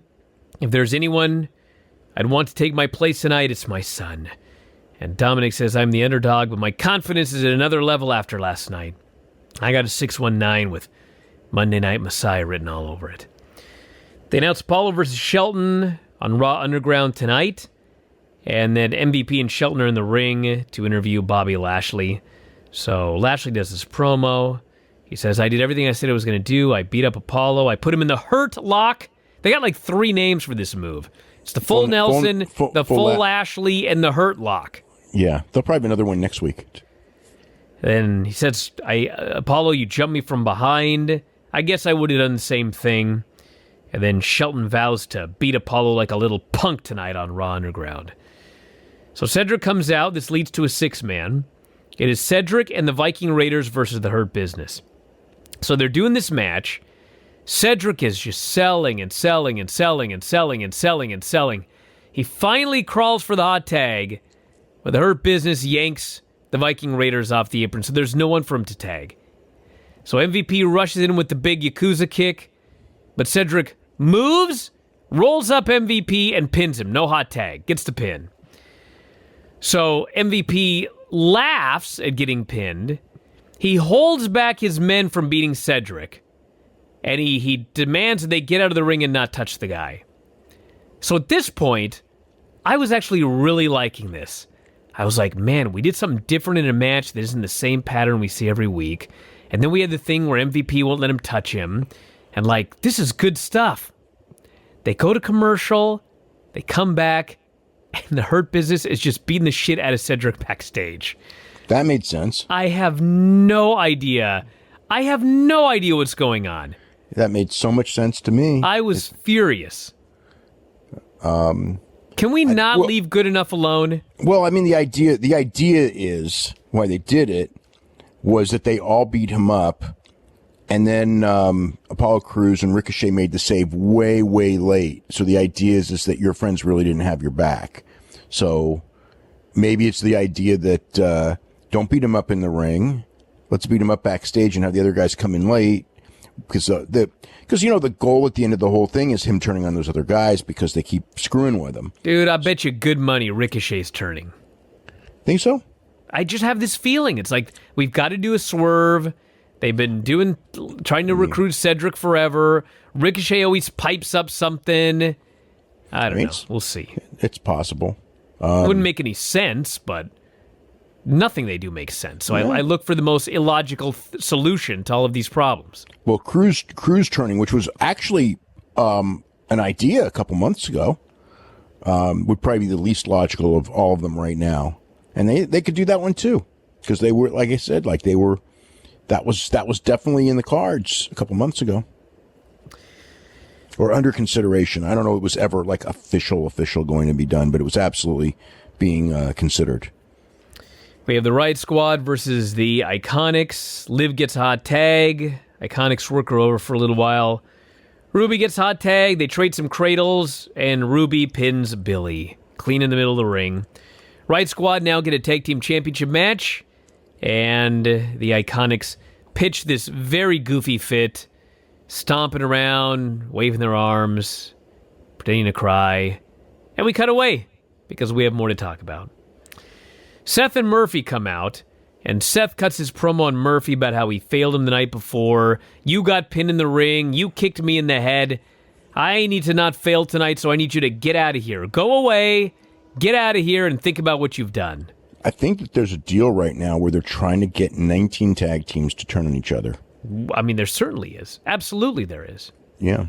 So we cannot leave any tag team except for Ray and Dominic, and who knows? They'll probably turn one of them on the other one too. At least probably not for the next 2 months, though. So Seth and Dominic have their match. It's good.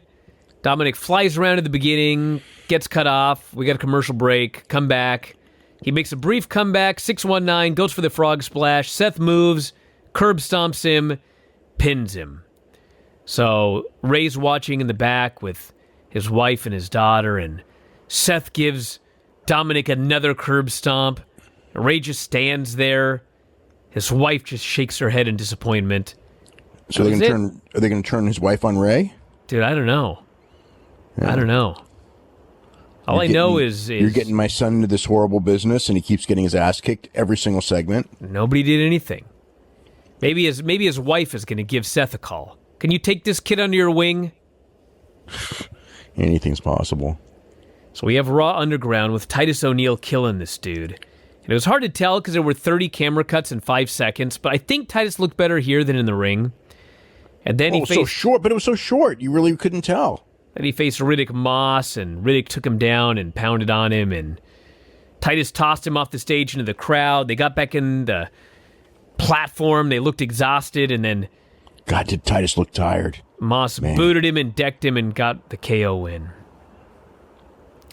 We have the Street Profits doing a promo about a tornado match with Andrade and Angel later. And then we had a segment that I actually really liked, and these are so goofy. So they take us to earlier today, and they're in the parking garage. And Tozawa drives in, and the parking attendant says, I got to make sure you're on the list. Can I get your name? And he says, Akira Tozawa. So he got his first name back for a moment. And these are my ninjas, he says. The parking guy looks at the list and he goes, you're not on the list. Tozawa's furious. And in the back of my mind, I'm thinking, my God, what a geek. He's not even on the list. So Tozawa does not want to be a geek. He gets out of the car. He says, give me that list. I know I'm on this list. He starts looking at the list and he realizes it's blank. And it suddenly dawns on him that this parking attendant is a referee. And Truth flies in. He rolls up Tozawa. The referee counts. Truth runs off with the title. This was one of the better ones they've done. Yeah, I thought so too. I thought, and then afterwards, and this one didn't go anywhere. Tozawa drives in. He gets the referee, throws him in the back. One of the ninja guys had been thrown out, and when Tozawa was like driving away, he forgot one of his ninja guys who was just having to run after him. So I thought that he was going to run down R-Truth and have that referee there, but we never did get that. Well, this was one of at least 3 things on this show that had no follow-up later. We have the Street Profits versus Andrade and Angel in a tornado match. Demi comes out and she sits to watch at ringside. So she kissed Ivar. She came out with Garza. And now she's coming out with Garza. Yeah. So the match goes a minute. They go to commercial. They come back. The heels are beating on Dawkins. Montez has vanished in this tornado match. Dawkins makes his own comeback. And all of a sudden, Montez returns. And he's about to do his big comeback or whatever. And the lights flicker. And Angel's, oh my God, it must be this retribution. So he goes outside and he grabs Demi and he starts taking her to the back. So he leaves his partner. But it doesn't matter because retribution hits ringside. They start banging on the mats, then they hit the ring and they attack everybody. Camera's zooming, it's shaking, it's turning upside down. I don't know what's going on. So they go backstage and Adam Pearce is screaming at these geeks to get back to their posts. Retribution is here. I thought he was going to fire them, but he just told them to go back to work. And then we cut away.